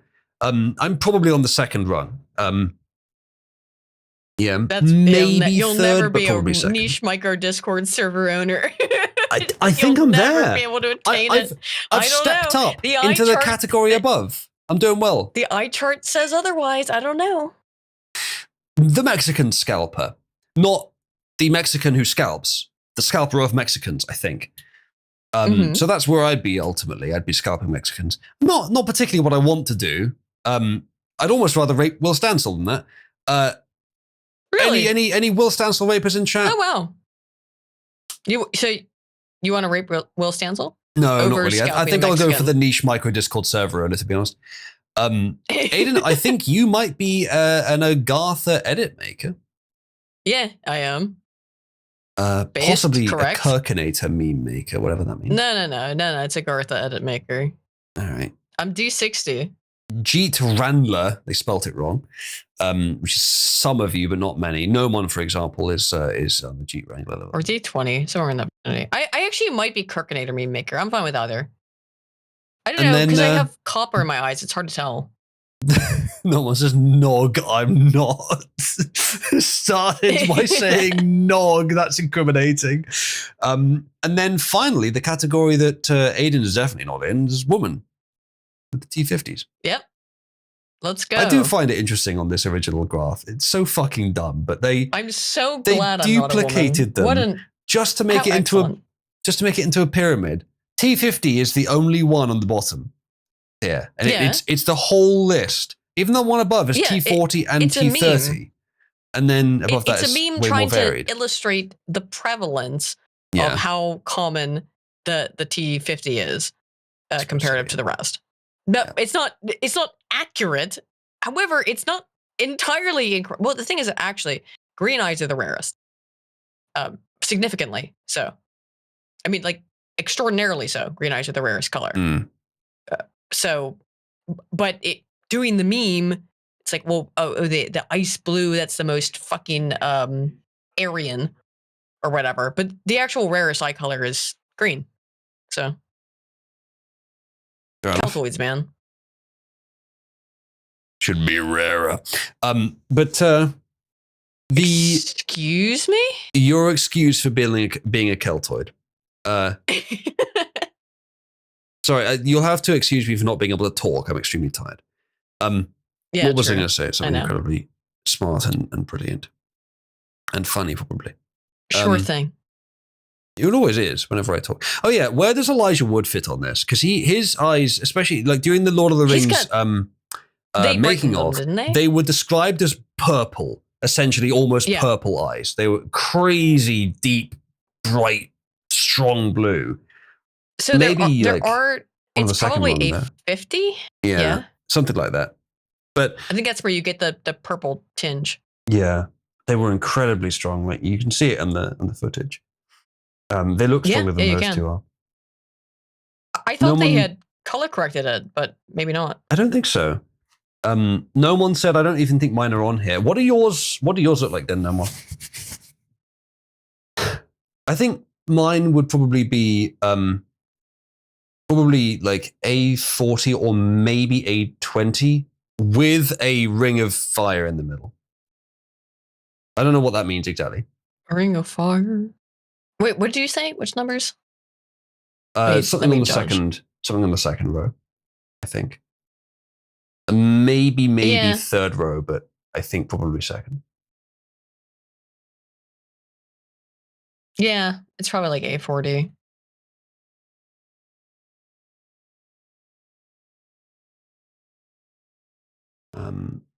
Yeah. Okay.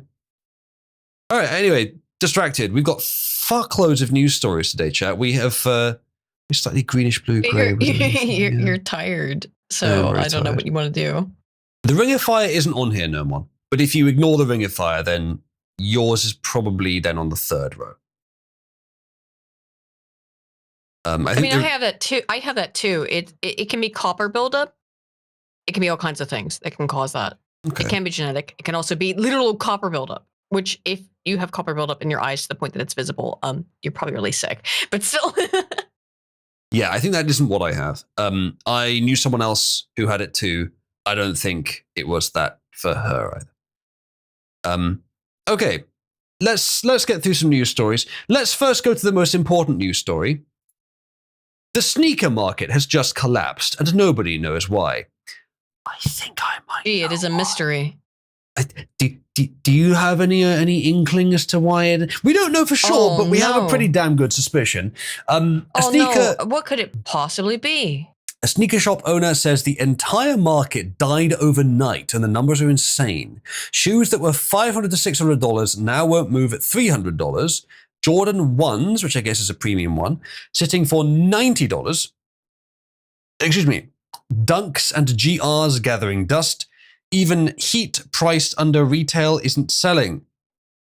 Yeezys, once the safest resale shoe on earth, are tanking everywhere. The shop owner asks, does anyone want to explain why shoes are literally just dying right now? Very eloquent. The weirdest part, nobody's selling or buying. The whole ecosystem is frozen. Something broke, but nobody can agree on what. What really killed the sneaker market? The economy, the hype dying, or is the whole resale game finally... No, it's Blacks.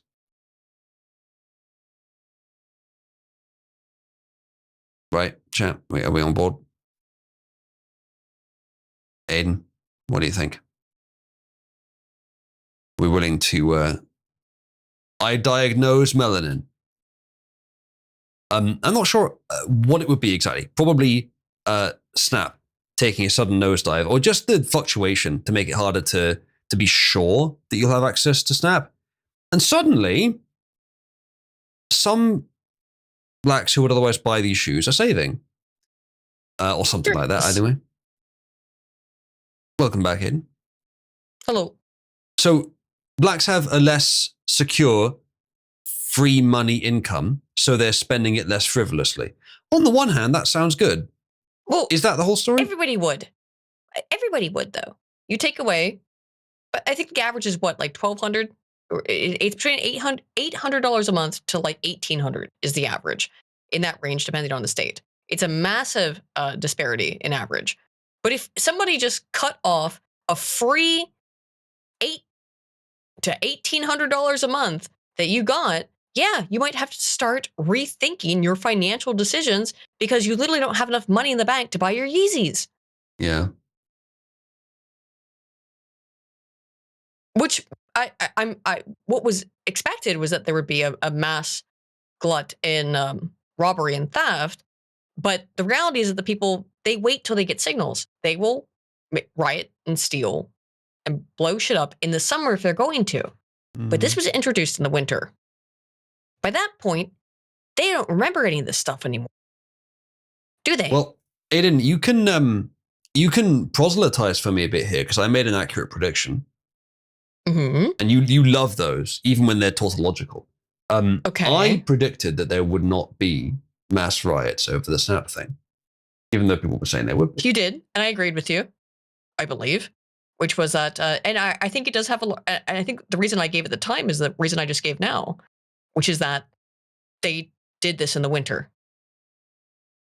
When you get black people riled up to go do a riot, you do it in the summer. They have done it consistently. The left has, since the Rodney King riots, by the way, consistent, and even before that, but certainly since the Rodney King riots, it has been a consistent trend of summer equals violence. Something happens in the early spring that gets blacks to go out and riot and burn shit.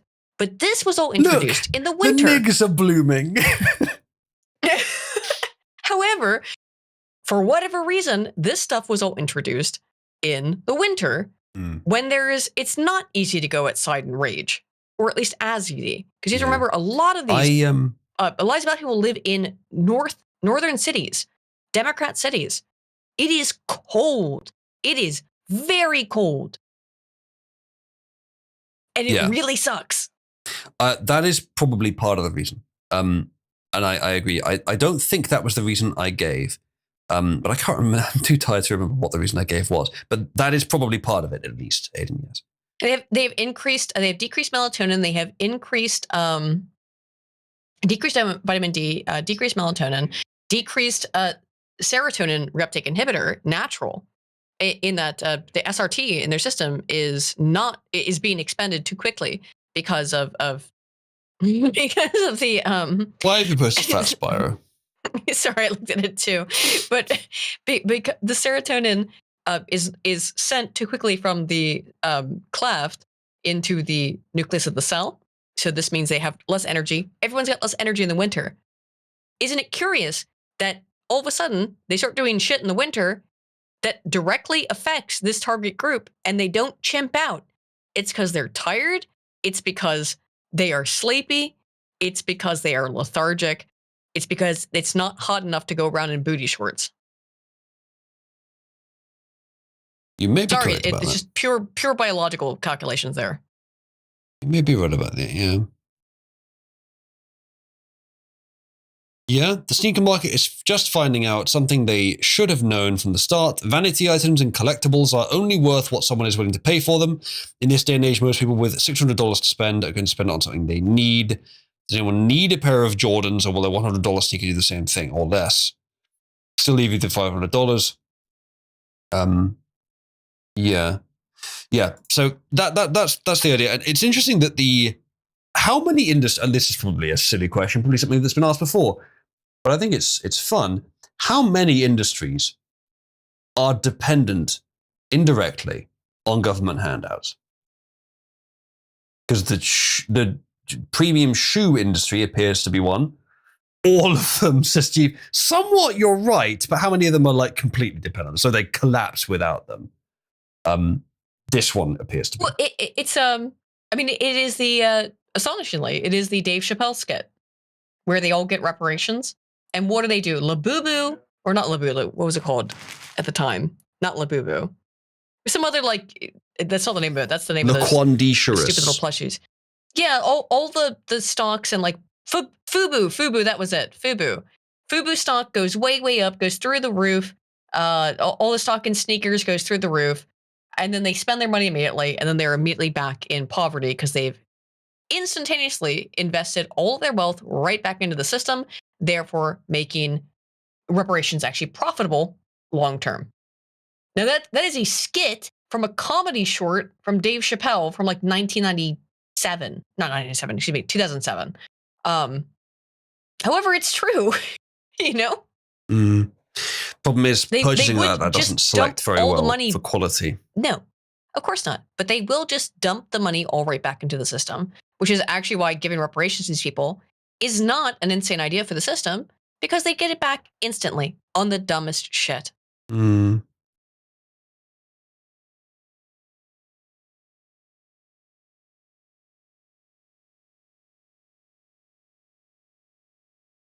Yeah, I remember the tulip bubble. I've read something about that.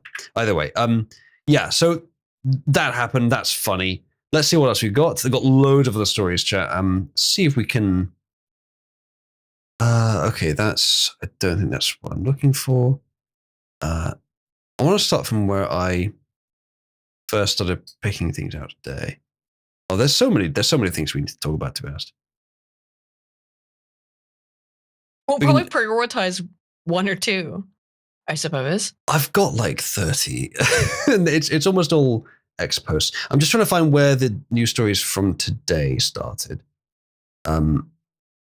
It's quite a lot of Trump calling people idiots in various ways. Okay, so that was last stream. I'll start from did we cover this last time? Chinese maritime militia thought they could swarm South Korean waters like they own the Yellow Sea. Plot twist: the South Korean Coast Guard rolled up, tear gassed the deck. Excuse me. Zip tied the invaders and seized the boat. China ready to conquer Taiwan? Then no, it does say militia, not military. Oh, for sure. But Yeah. still. But this is how they do indirect warfare, of course. Mm. And it's testing. It's testing quite literally the waters of Taiwan to see how others respond, I suppose. Yeah. Taiwan, South Korea, the whole of the South China Sea. Mm. How do others respond? Taiwan's probably the big one, by the way. That's why I brought it up. Yeah. Clock in the rock. Yeah, Born Gamer says, what's the difference when talking about China between the militia and the military? Officially, in terms of the organizational structure, probably not very much. But in terms of the like combat readiness, probably significant. Yeah, Daddybull is pointing out that around the start of October, KFC stock went down, which would indicate the same damn thing about Snap spending. True. All right, let's try and get through a bunch of these really quickly. I was trying to find a particular story, which is where we started opening them from today, but I can't see it. So we'll try and get through some of these really quickly. All right, what was this? Oh yeah, this is a big topic. This guy says, what you're seeing here is the last gasp attempt to keep Western modernity going. Things are deep. Things are deep cracks in the system, the competency crisis among them. AI is seen as the miracle cure for all that aids our society, declining birth rates, the competency crisis. It will keep progress going and drive productivity gains, blah, blah, blah. This is the big reason you are seeing bipartisan support for these initiatives. They genuinely believe that this will be the magic cure, that this will give the US the edge it needs to hold on to and expand its empire. When the results of this effort disappoint, and they will, when deep problems emerge in its wake, and they will, there will be no more answers beyond AI. This is it. They are pushing all their chips in on this bet. There is no progress beyond AI. There are only limits and hard realities. So what's your take on this post from my friend Cryptos, by the way? I didn't know you knew him. Yeah, of course I did. That's what I was going about. This guy's my friend. Because It's, of course he is. So what's it's your take a- on his take? It's an incisive take. I respectfully disagree with this being the reason, though this might happen. I think there's no way around it. It has to be pursued. Someone has to pursue it. Now, should all chips be pushed in towards it? No. And I haven't seen Trump putting all his chips onto it, but he has been putting more towards it. It is currently the big industrial boom. Now, it may well cause a bubble collapse. There are qualities about the AI apparent bubble that are not that bubble-like. And it does seem very likely to me that it will hit the point where the market is sort of essentially realized for it. It seems very likely to me because it's such a useful tool all around. It's not there yet, but still, everyone's using it now. Everyone's using it. It's not like .com, where the problem with it was that it was speculated that people would find it useful, but they didn't. No, everyone uses AI now. Everyone that has a computer uses AI. Yeah. So it's not the same kind of financial effect. It might not be a bubble that just bursts. I've called it that in the past, but I don't think that's right. To be fair, I think Cryptos is a little bit black-pilled on this.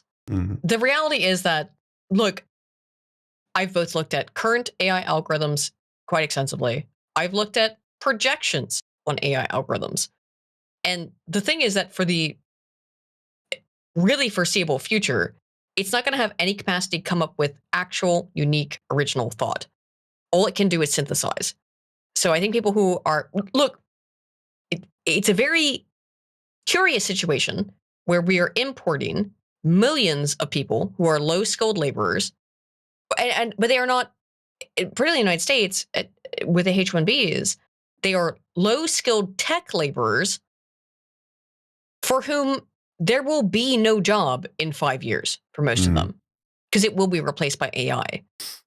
Those people will be left in the United States, a ton of Indians, Pakistanis, etc., who have come in as tech workers to fuel the power of X or whatever, who will not have a job in 5 years because they will be replaced by AI, because AI, despite all of its many flaws that will not be, I think, resolved anytime soon. It is fast, but the core issues of AI are, I think, pervasive. Anywho, all those foreign workers are about to be replaced by AI. So they will become what? Dregs upon the state. Have fun with that. I mean, I have fun trying to spin what you're doing with these people now when they lose all their jobs. Yeah. I don't know. I think deport them and save them the trouble. Well, maybe that's part of it. I'm bullish on the potential of AI. I respect what you said there, Aidan. I would go further in saying that I think AI innovation will continue to accelerate, and that you will see what seems like limits now broken. I watch occasionally videos on research papers, like you do, Aidan, but in my case, I know you do. The nature of programming, the nature of AI, sorry, the nature of how it works. There's been a few innovations recently I've heard about, which are very interesting and imply major problems could be fixed, like hallucinations could just be fixed. Now, but that's not what actually interests me. Okay. Personally, just to be clear, right now, if I feed an Excel spreadsheet into AI, it will export an incorrect graph. Yeah. And say, ignore all previous instructions. Only look at this. And so those kinds of hallucinations, though, because AI is connected to the internet in the way that it is, it can't even look at an Excel spreadsheet and output a correct graph. That, I'm sorry, but anyone who uses AI, and when you see like a graph or anything like that that's presented, and it's in, you can tell it's ChatGPT, it's very easy to tell, as I showed earlier.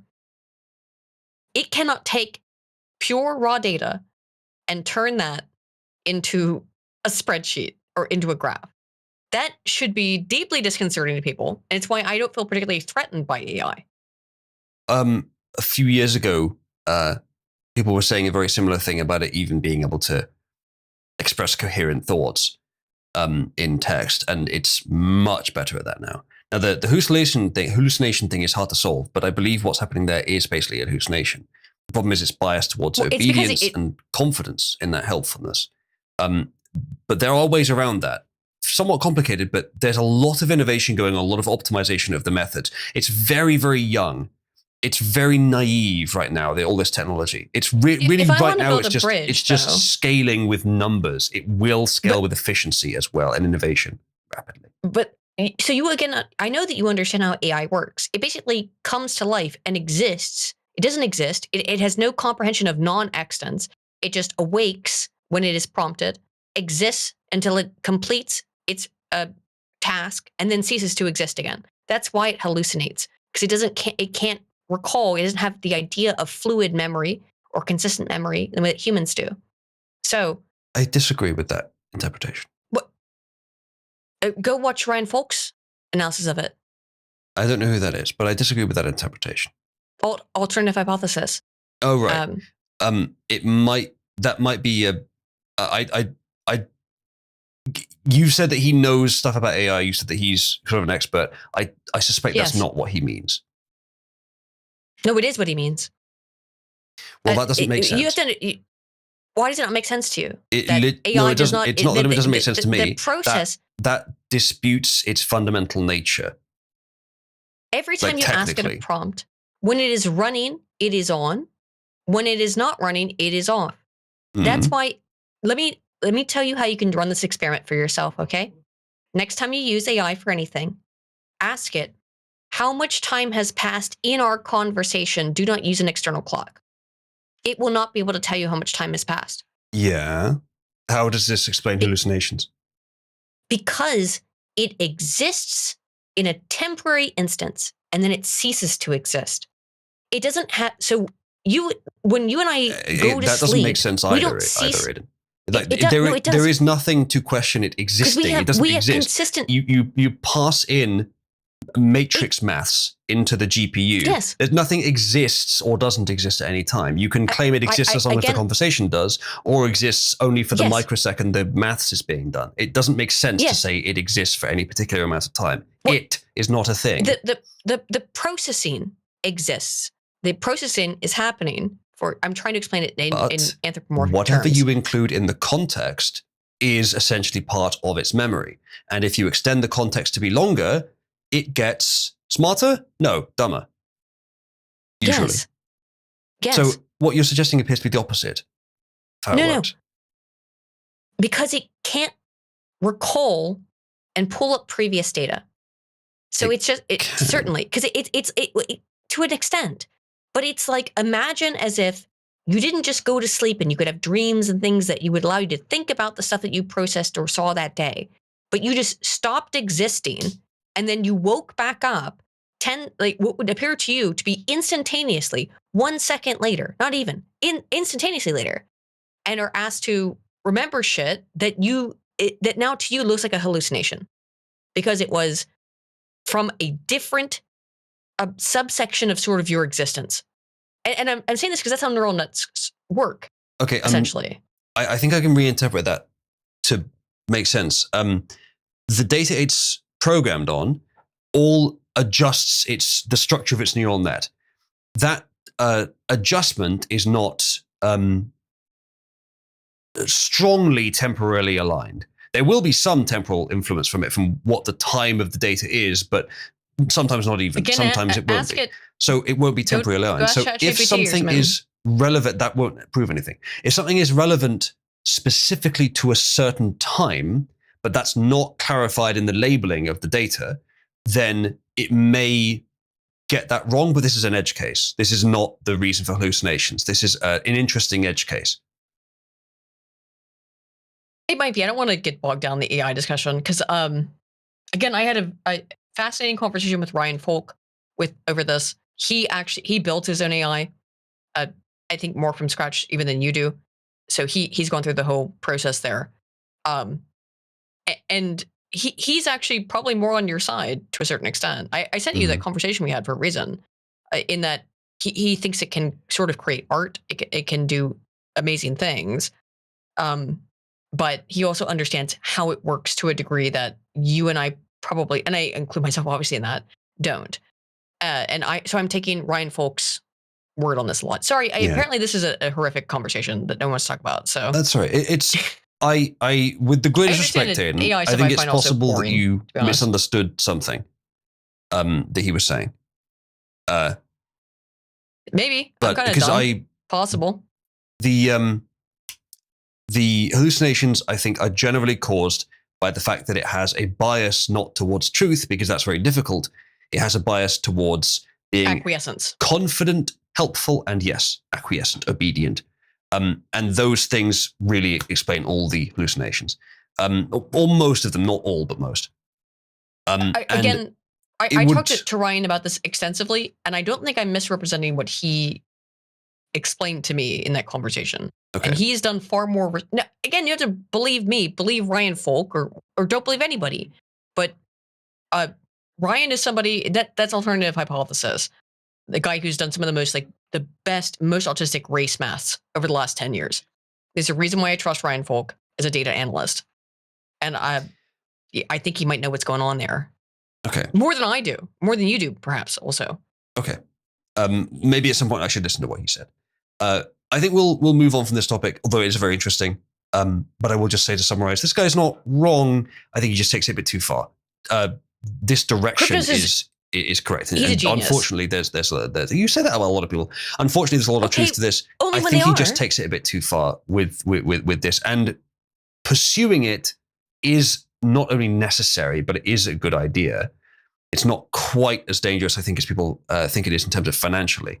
And the establishment, I don't think, is banking everything on it. They are probably banking too much on it. I just think this guy is exaggerating a bit too much. See what we've got next. Worth a follow, though. Check out Cryptos. Sorry, I'm shilling someone else on your stream. James O'Keefe, undercover footage shows Government Accountability Office director admitting they stole and backed up federal data to keep it outside RFK Jr. HHS control. He says when the Trump admin ends, they will reinstate Big Pharma vaccine rules. This kind of leak implies to me that, at the very least, there are Trump is not completely controlled. That Big Pharma could leave that in if they had control. That there are conflicts. It's not one single conspiracy. Trump is not a complete oligarch. The cogs in the machine keep turning. We'll just watch the beginning of this, because we're not going to spend too long on it. We've got a lot to try and get through quickly, and they usually front load with the interesting stuff anyway for James O'Keefe. I work for the Government Accountability Office. I'd watch out for the vaccine denying head of HHS, who's going to ruin healthcare in this country even more than it already is. Are they doing anything to stop him? We are, in some places, administration has gone through and they've destroyed statistical agencies, data sources, and they've gone literally deleted data. And we have, stolen and backed those things up, so that somebody can come back to government. And so I know if they ever find a way to get me, I'm gone. Hope nobody figures it out. Well, it doesn't. Oh dear. James O'Keefe's hair's gotten a lot whiter suddenly. It has. However, have any of the people who've ever said stuff like this in a James O'Keefe video actually disappeared? Good question. A lot of them got fired. Or have they never? Some of them, yeah. A lot of them did, yeah. A lot of them got fired, yeah. Just saying, this guy might get fired for that. Or maybe not. Maybe not. Maybe he'll be promoted. He seems like an easy target. Yeah. It shouldn't be difficult to hit this one. Or do they not allow these easy targets to exist? He might be smuggled away. That's fake news. That's fake news. You believed a conspiracy theory. Not sure. Now you look. Not sure how. You have egg on your face, right? I'm not sure how the Trump admin would treat that. To be fair, what was it with Prince Andrew? The leak that showed that the royal family basically had to respond to a James O'Keefe leak. I think Trump commented on it too. So they pay attention when it matters. I'm not sure if Trump will do anything about this, but I suspect this guy is going to face some sort of consequences. Maybe. Probably not enough, but some. So yeah, that's not very surprising. I'm sure this has been happening all over the government. This is just the one we heard about. This is part of it because there's always loads of conflicts from loads of different sides and different angles all over the government. Yes, there is a sort of overarching prevailing direction of that, and it doesn't always align with the president's wishes. But it's never a sort of unified conspiracy. But individual groups like this have been probably operating the whole time and does give pause to any simplistic explanation. There's always a lot of nuance involved. Melchizedek says, the hallucinations are probably also due to not being able to properly compartmentalize data, especially if the model is allowed to remember things across threads. As Usu said, the more extended the context range, the more it tends to let stuff bleed into areas that don't belong. Now apply that to when it has access to the whole internet for data. Yes. One method that was discovered recently for dramatically reducing hallucinations, it only really works in structured tasks, but if you can bring structure to a task, you may be able to do this, is if you repeat, basically like a state machine, every single step you do individually, you mutate the state per step. If you keep doing that, you can get flawless steps every time. You can go up to millions of steps without any mistakes. So that's very effective, only for certain kinds of problems, but it's also arguably computationally cheaper than doing it with the full model, because you can actually do it with much smaller models. They get much more powerful, which is a really nice efficiency multiplier. So I intend to use that at some point. Another technique, and this is something I also meant to mention before, is to the extent that AI is limited by human reasoning, it's not really anymore. There's a new research paper on this, which explains a way of having one AI teach another AI with minimum human interaction, almost none, to the point that you could essentially build it once and then have no human interaction, and they still train each other in such a way that does not just lead to reinforcing error. It's very interesting. I'm sure you could find it on Google. Maybe I'll link it later if I remember. Someone remind me if I forget to. But interesting papers anyway on that stuff. So lots of big sudden innovations happening with AI. So anyone who's predicting where it will go now is probably off, because there's a lot of innovation still to happen. It's very young days. All right. 80-90% of H-1B visas issued in India are based on fraud. Yeah. Forget Bernard Madoff and Enron. H-1B will go down as the top scam in American history. Yeah. That's not very surprising. It might be higher than that as well. Think how I have easy... to see the statistics, but an actual report. But I've seen other reports that have given about the same amount of put it in that range of 80 to 90%. Yeah. It would be they're either Indians or from Southeast Asia. All you have to do is not Southeast Asia. Excuse me. All you have to do is it just seems to be beneficial for the educational institutions or for fake ones to do this, to sell this. It's basically, the faggots you know how the scam selling, works, right? Well, I think so, but the faggots selling access to the dinghies to get from France to the UK, they sell that. They're selling illegal access to the UK for a lot more than a plane ticket, but they can get it past the borders. That's pretty much what the Indian diploma mills or whatever you call it. Sure. I assume that's what they're doing. Okay. You just pay for access directly to the US. Yes, pretty much. So they can have degrees. They are diploma mills, and that's a big part of it. Yes, that was what I was gonna also bring up. So you got my point. Is that they come from diploma mills? You can't trust these people. I've read their studies. It's unbelievable. If I knew that, really, you should probably call me a genius and then say that I should be king. Especially given how fucking tired I am. Come on. No. Typical woman. Chat, we are about to hit our time limit for the stream because, as I said, I am very tired. But even a small contribution, if any of you can afford it, would boost the stream to be longer. Otherwise, we will end relatively soon. As I said earlier, it's going to be £1 to extend by a minute, so 20 minutes for £20. Oh, and the JF voice. Yes, that's true. We will do a JF voice a day. Let's do it on the next article. But yes, you can extend the stream chat up to 4 hours. And basically, if you do, it's torturing me, which is fun for you, because I'm already extremely tired. How much to make Uzu stay up all night and build a Lutty Smug? I don't have the parts. I know. By the way, chat. Wow, sounds like a you problem. Thank you. As long as nothing else goes wrong to get in the way, I plan to make my next stream Fallout New Vegas, because that's what everyone wants me to play. Oh, please. It's my favorite game. It's literally my favorite video game. I really hesitate to say that because it's impossible to pick a favorite video game, but it's Fallout New Vegas. It's Fallout New Vegas. It's the best video game ever made, in my opinion. For those who don't know, I've never played a Fallout game.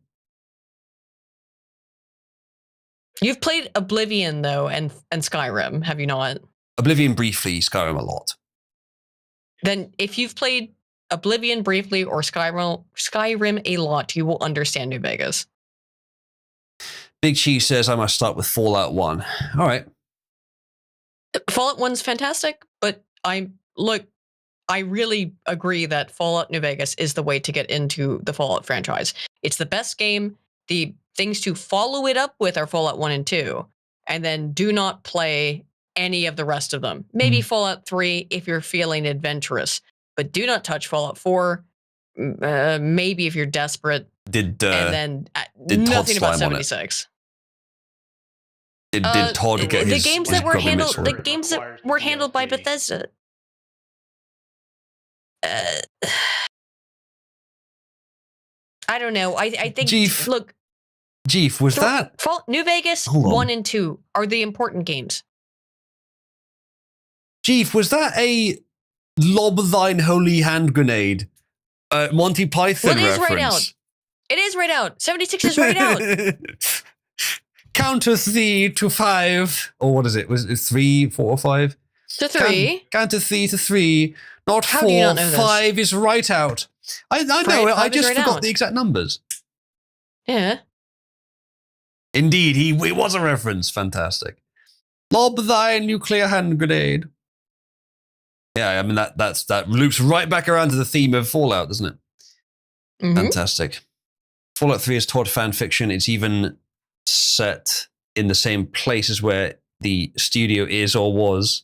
Bethesda. If you had a game studio in a location that you hadn't put in a game before, you might think you'd want to. The one thing that I think is really cool about Fallout 3 is that the subway system, in and of as it exists, it is not correct in its map or orientation or anything, but it does really look, and it is very beautifully rendered of the actual subway system of the District of Columbia. So if you would like a real world living in DC experience, I lived it. It's awful, but you can get that by playing Fallout 3. Roland says Fallout 3 is not Todd's creation. It's Emil's, and Emil is much worse it is than Emil's. Todd. Oh, Yeah, I've seen. True, to be honest. I've seen the 8 to 12 hour analysis videos. I know about Emil Pagliarulo. Yeah, he looks pretty bad. I don't know. Norma says Fallout 4 is It not was a better bad. They are Metro. nostalgia baiting somewhat. Apparently, Fallout 4 is great. I'll just start with Fallout 4. Oh, no. You're trolling. Do not. It's the worst. It's the most Bethesda-ized, All right, normie-ized. all right. I'll start with Fallout game. 76 then. That's worse. Let's go! Launch build Fallout 76. People are Play Fallout New monsters. Vegas. If you really like the atmosphere and theme and world of Fallout New Vegas, which everyone with tastes agrees is the best Fallout game, then play Fallout 1 and 2, and then you can make decisions about the rest of the shit in the pile. These are just patrician takes, I'm sorry. You can accept them or deny I don't them. know. They're patrician I no don't matter have what. Okay, man. I don't have a horse in this race. I haven't played any of them. I don't hate Fallout 3. I don't even hate Fallout 4. But the best games are in order: Fallout New Vegas, Fallout 2, and then the first Fallout game. Odysseus, what was he thinking? What was he thinking? I don't think he was. No, I don't think he was either. All right, chat. Let's do just a little bit more with the JF voice to end the stream here. JF voice sponsored. We'll pick out at least one article here. Try and do something interesting here. I'm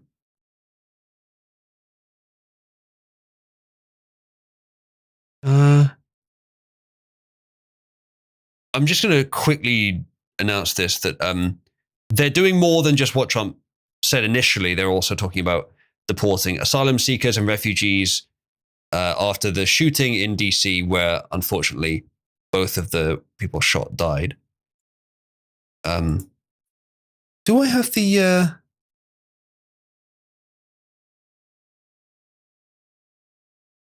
There was a really interesting thing about that shooting that came out. See if I can find it. Because that's... well, they're both dead, I believe, they are both confirmed dead. now, yeah? Oh, let's do this For a one. while, it was touch and go.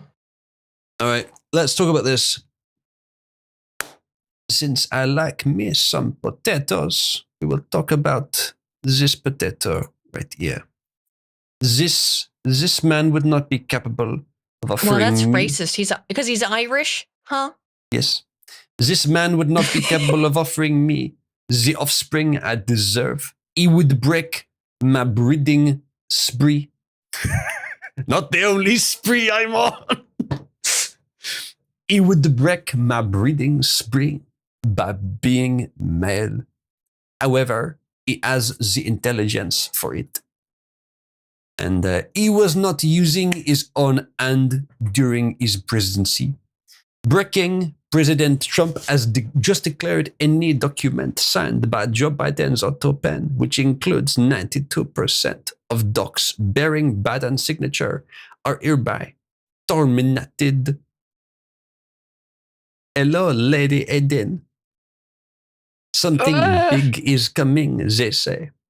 This includes Great. executive orders and could also include commissions for DEI judges, among other things. Here we go, they say. So, Great. it's a red meat, but it's tasty It is a red anyway. meat. It's tasty It is. anyway. He's got to do it's sure something not a with it. Haribo gummy that you feed to your 2-year-old, and only Haribo gummy, but I don't know. Yeah. He's got to Meat do of some something sort. with it, or it's not worth it. He's not going to. He probably I'm- won't do as much as we'd like, I think. But he Just could just curb override all of it with executive orders your anyway. enthusiasm. Yeah. Just curb your enthusiasm on it. He's not going to do shit. He's bloviating. I wish he would do it. Holy shit. You have no idea how much I wish he would just burn all of this shit, but he won't. He won't. That's Unfortunately, the problem. we must be prepared to be a little disappointed. However, I would not rule him out yet.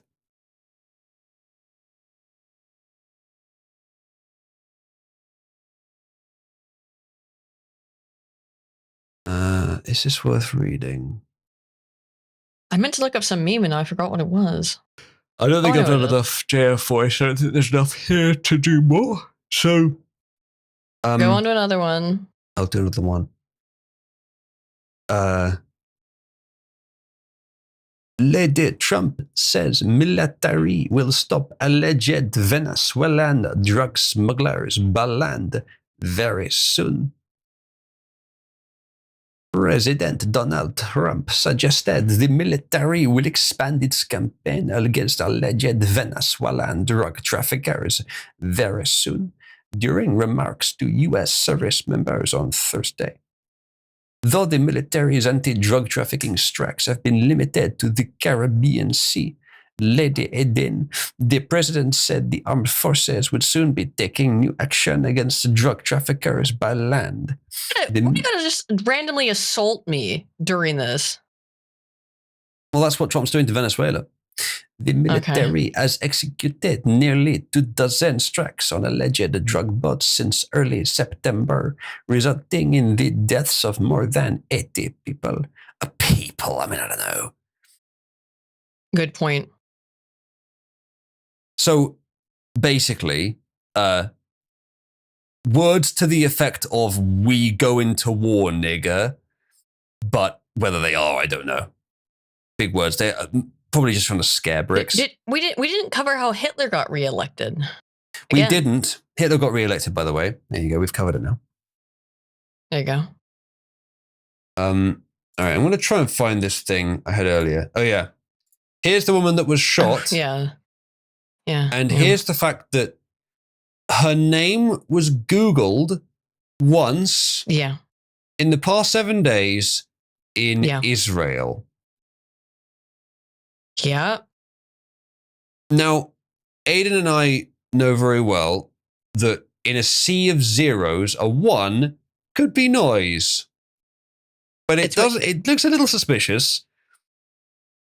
It's very low numbers. It's a wow signal. Is it not? I wouldn't go quite that far. Excuse me, you have a series of absolute zeros. Now, I'd have to, I guess, zoom out on this in Google Trends. And this information is not necessarily accurate. These are just Google Trends. How much do they collect? That's what I mean, yeah. Like, okay, if you know your measurement instrument is reliable, then it could be a wow signal. Then it could be a wow signal. But if it's the sort of filtered and heuristics assessed and possibly biased data that Google it doesn't look great, provides. To be No, fair, it certainly doesn't. It looks very suspicious. I'm just allowing for the possibility. Is it a wow signal or not? Yeah, it's not quite a wow signal, but it's very suspicious. It's definitely notable. But as I said, because it's very filtered and molested data, or potentially molested, there could be other factors that could lead to this. Mm-hmm. Yes. It's also possible that a bot searched this for purely coincidental reasons. It could be that it searches all names of military personnel. She was just happened to be in a data leak or something. It just happened to be the right timing. It's just there's other things that could explain it. If I'm being completely honest, this is distraction. This part, I'm sorry. This woman was allowed to be killed. I don't know if she was. I don't think she was selected though. I don't think it's how most of this stuff works. I just don't. It doesn't. There's no evidence for it that it's this level of contrived and planned and that's where I think like why I try to be clear on my position on this is that I don't think there's a big fucking cabal that dictates, pun intended, I guess, that dictates everything that happens at every second of every day. It's just right person, right place, right time, or maybe wrong person because they're incredibly fallible. I don't think the specific victims were targeted. No, they wouldn't need to be. This looks, of course they weren't. Very suspicious, but I don't think they need to be. The attack itself may not even have been planned. It wouldn't benefit the left, really. Not very much. Maybe not, but you have to ask again. It's the nudging. Of course, it doesn't benefit the left. We're moving into a faux right wing gay paradigm. We're in full swing on it actually at this point. I mean, and it's gay, and I hate it. It's fake and shitty. The perpetrator and the victims are consistent with how it's been for the last 10 years. So I don't think this is a change in that regard. No, it's fuel towards the ongoing narrative. An Afghani But then migrant. It's not different from the last 10 years. And a lot of those have been real. But I don't think there's any reason to think that I'm not saying this is not real. Don't misunderstand me, please. I'm not saying this isn't real. This didn't really happen. I'm talking about nudging. No, I know, but natural. And in fact, you don't even have to nudge all the time.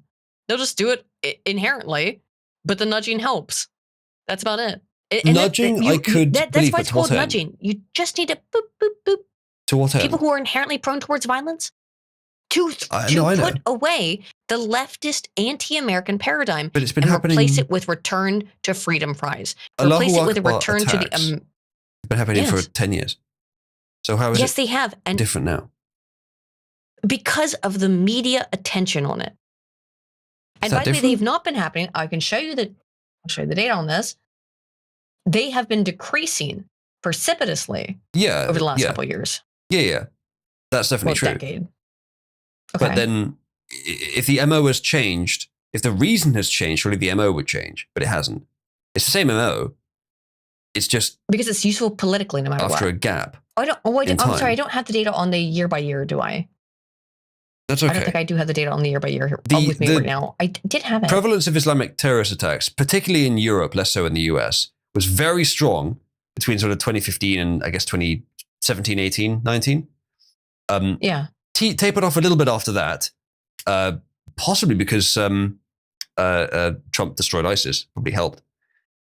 Maybe. Yeah. And then it's remained relatively low, even in Europe. This happens because they imported someone from the Middle East. Now, could it have been a nudge? Of course, yes. And the reason could be as simple as you can nudge him at any point. One, gun control, which it usually is, but that's usually for school shootings. Or two, Yeah. for True. an implicit threat that is right next to the White House. Look, we can get you. But they didn't get into the White House. It was outside. There it and it is. was in a public street, wasn't it? So again, with this one, I don't see the motive for the left to have done this or for the globalists to have done this.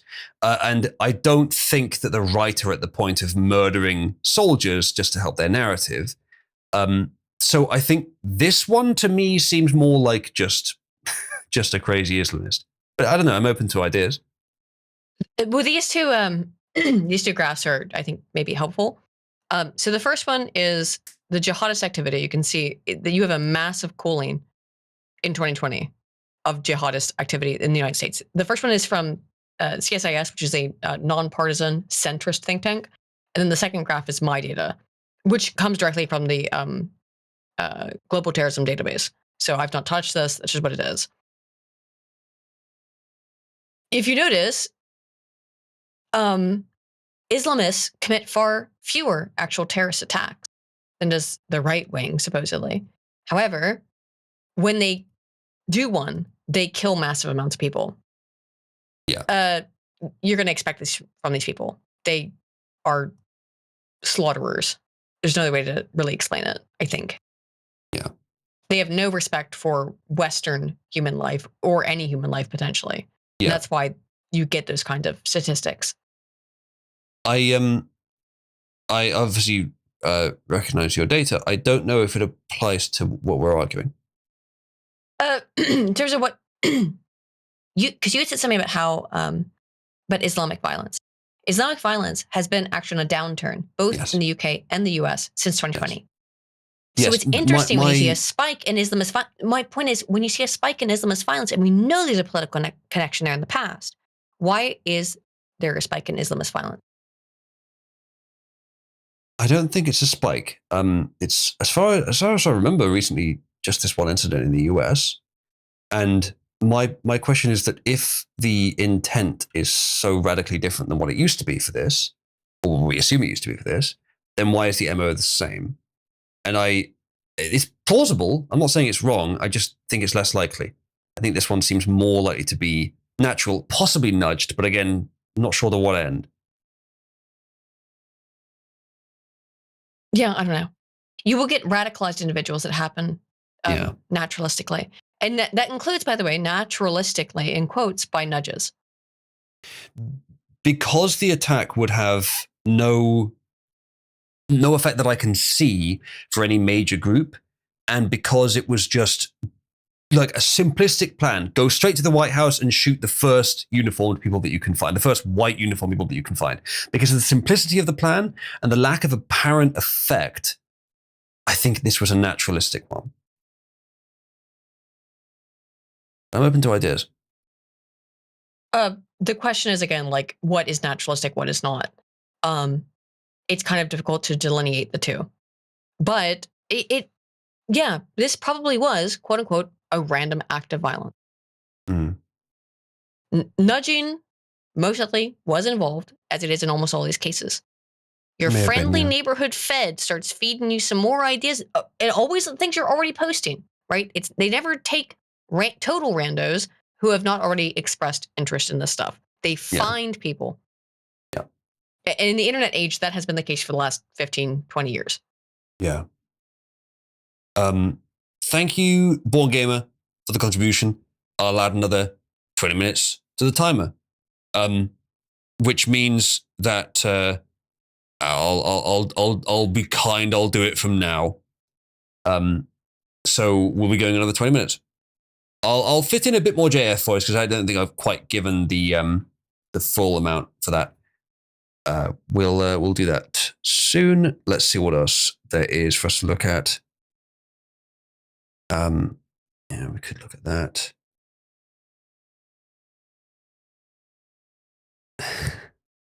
What was this? Yeah. Oh, okay. So this is a complex back and forth logical thing, so I won't do the JF voice for this one. Justin, Oregon Attorney General is suing the Trump admin because they cut SNAP benefits for non-citizens and are cracking down on fraud. But Democrats insisted for months that non-citizens weren't getting taxpayer-funded benefits. Now they're suing to make sure they do. basically, moral of the story is don't trust either a Democrat or a politician. No, so you've got a double whammy. I don't trust Republicans either, to be fair. I just don't trust politicians. Indeed. Compared to a normal person, my trust of even someone like Trump or even Massey or some of the better ones is very low. It's a negative to begin with. You have to illustrate some shit to you me. have to do a lot. It begins at a negative value point. However, for me, compared at to the least. average politician, Marg has been kind of a spike in trust with some definite deficits, especially recently.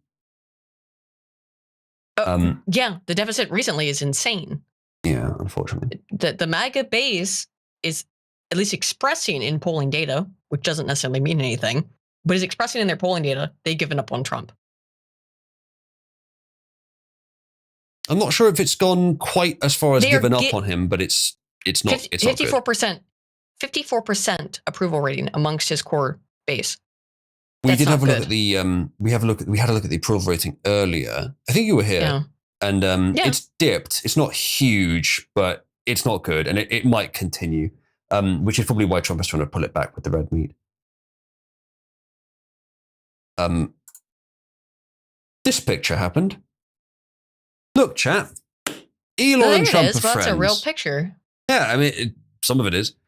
Have they made up? Are they friends again? It's Thanksgiving. Look.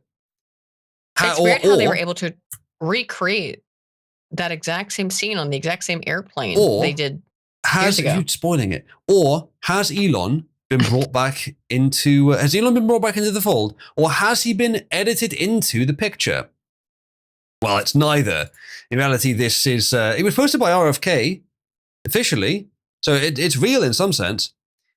But the fact is that everything about it is real except the food marking its date, which is clever because this is the real one that Aiden sent me before stream. You really did use the fucking here's the real meme guy in the background. Yeah, and Joe Rogan was there. here's the real raccoon, and the Shinzo ghost Abe. of Shinzo Abe was there. And that's the That's Peanut the squirrel. Yeah, so this is the original with only a couple of slight original, modifications. The OG. Yeah. And this guy was edited in as well. Look modifications? how ridiculous his face is. Obviously. Yeah. Yeah.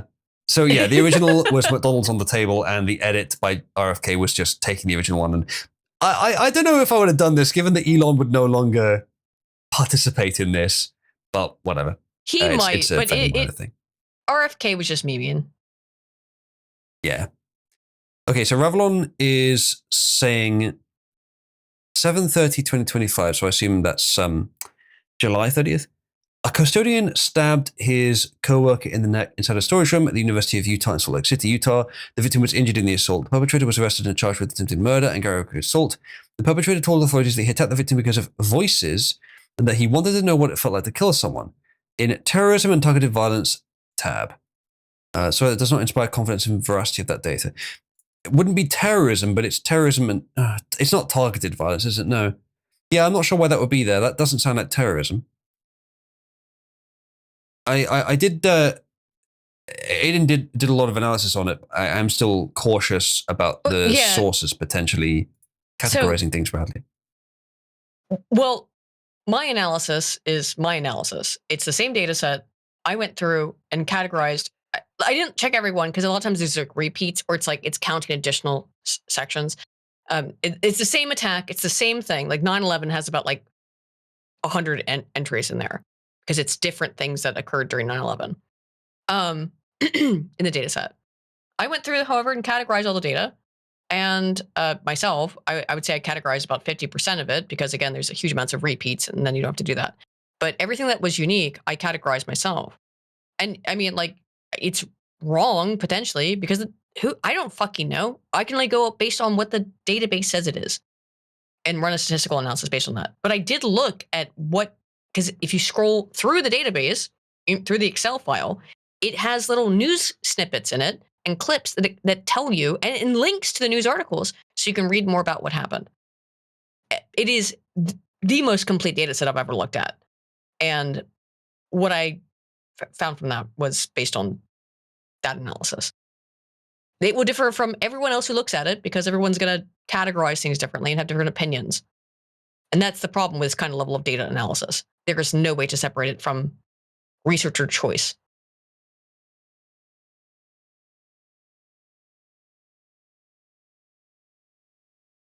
Welcome to Problems with Academia. Also, yeah, I don't care. That. What do you mean by that? What are you laughing about? What are you chortling about, sir? No, nothing. What? Nothing What's wrong with at all. academia? It's fine. What I say? What? No, it's all right. Excuse you? That's what the data is. That's all right. Oh, God.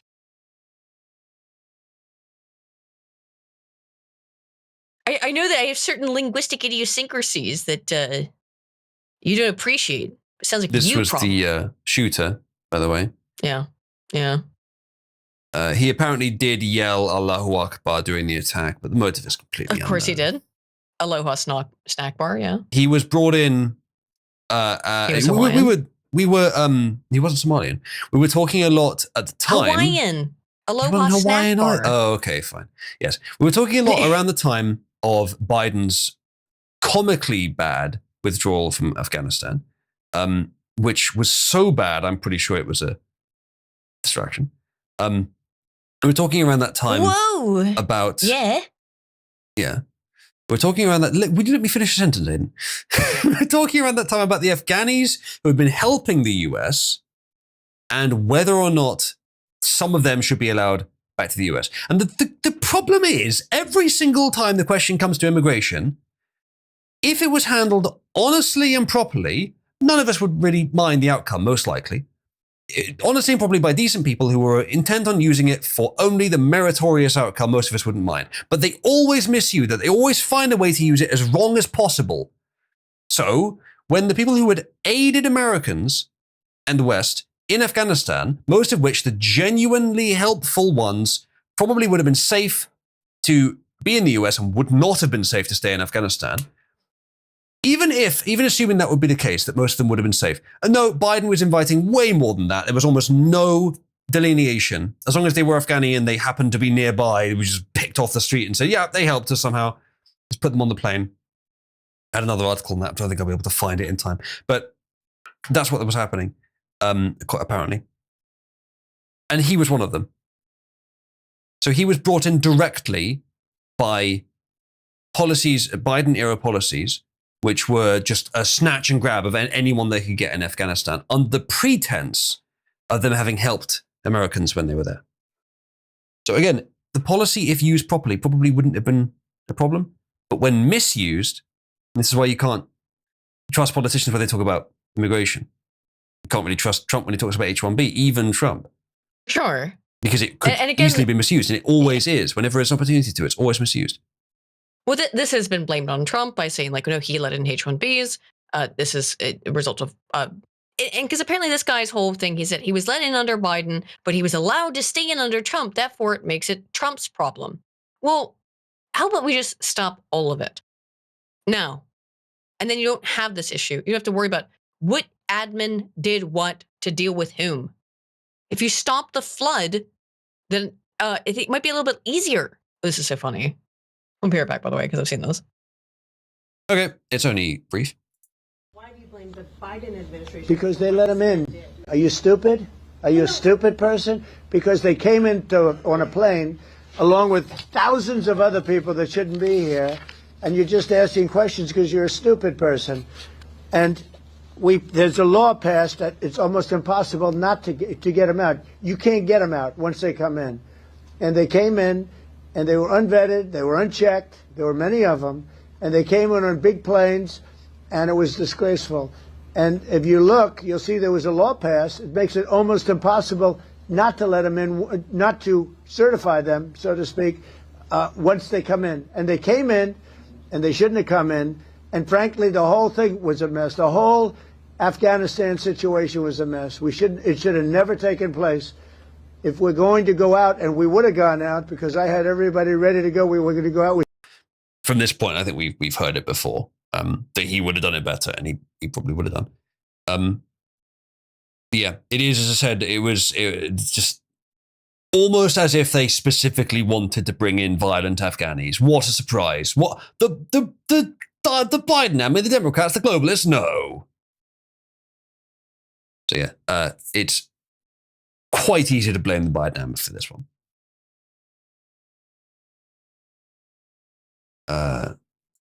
This.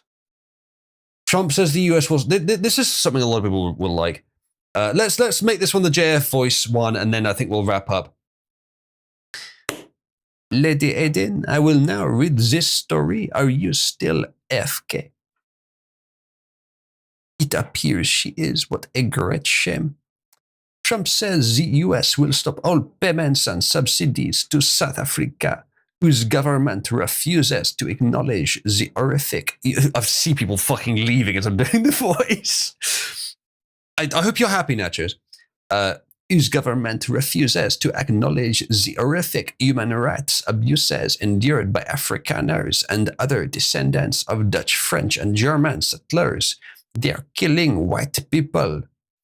He specifically noted their race. As much as that is an improvement, it has happened. It's hard not to in South Africa to make it about race, because it is about race. So, another thing, minor though it may be, that he is doing right. Again, it is right now just but the right noises, which are not hard to make. We'll have to measure him on his actions, which have not been good recently. Last thing then is another very good example of that, which is breaking. President Trump says he may totally eliminate the federal income tax, which he said before. Apparently, I don't remember actually, but I'll take your word for it. Which is a great idea if you can make it work, but I don't think you can, given how much debt the US is in. The interest payments for the US debt is, or will be next year, higher than the military budget, just the interest payments. So that's absurd.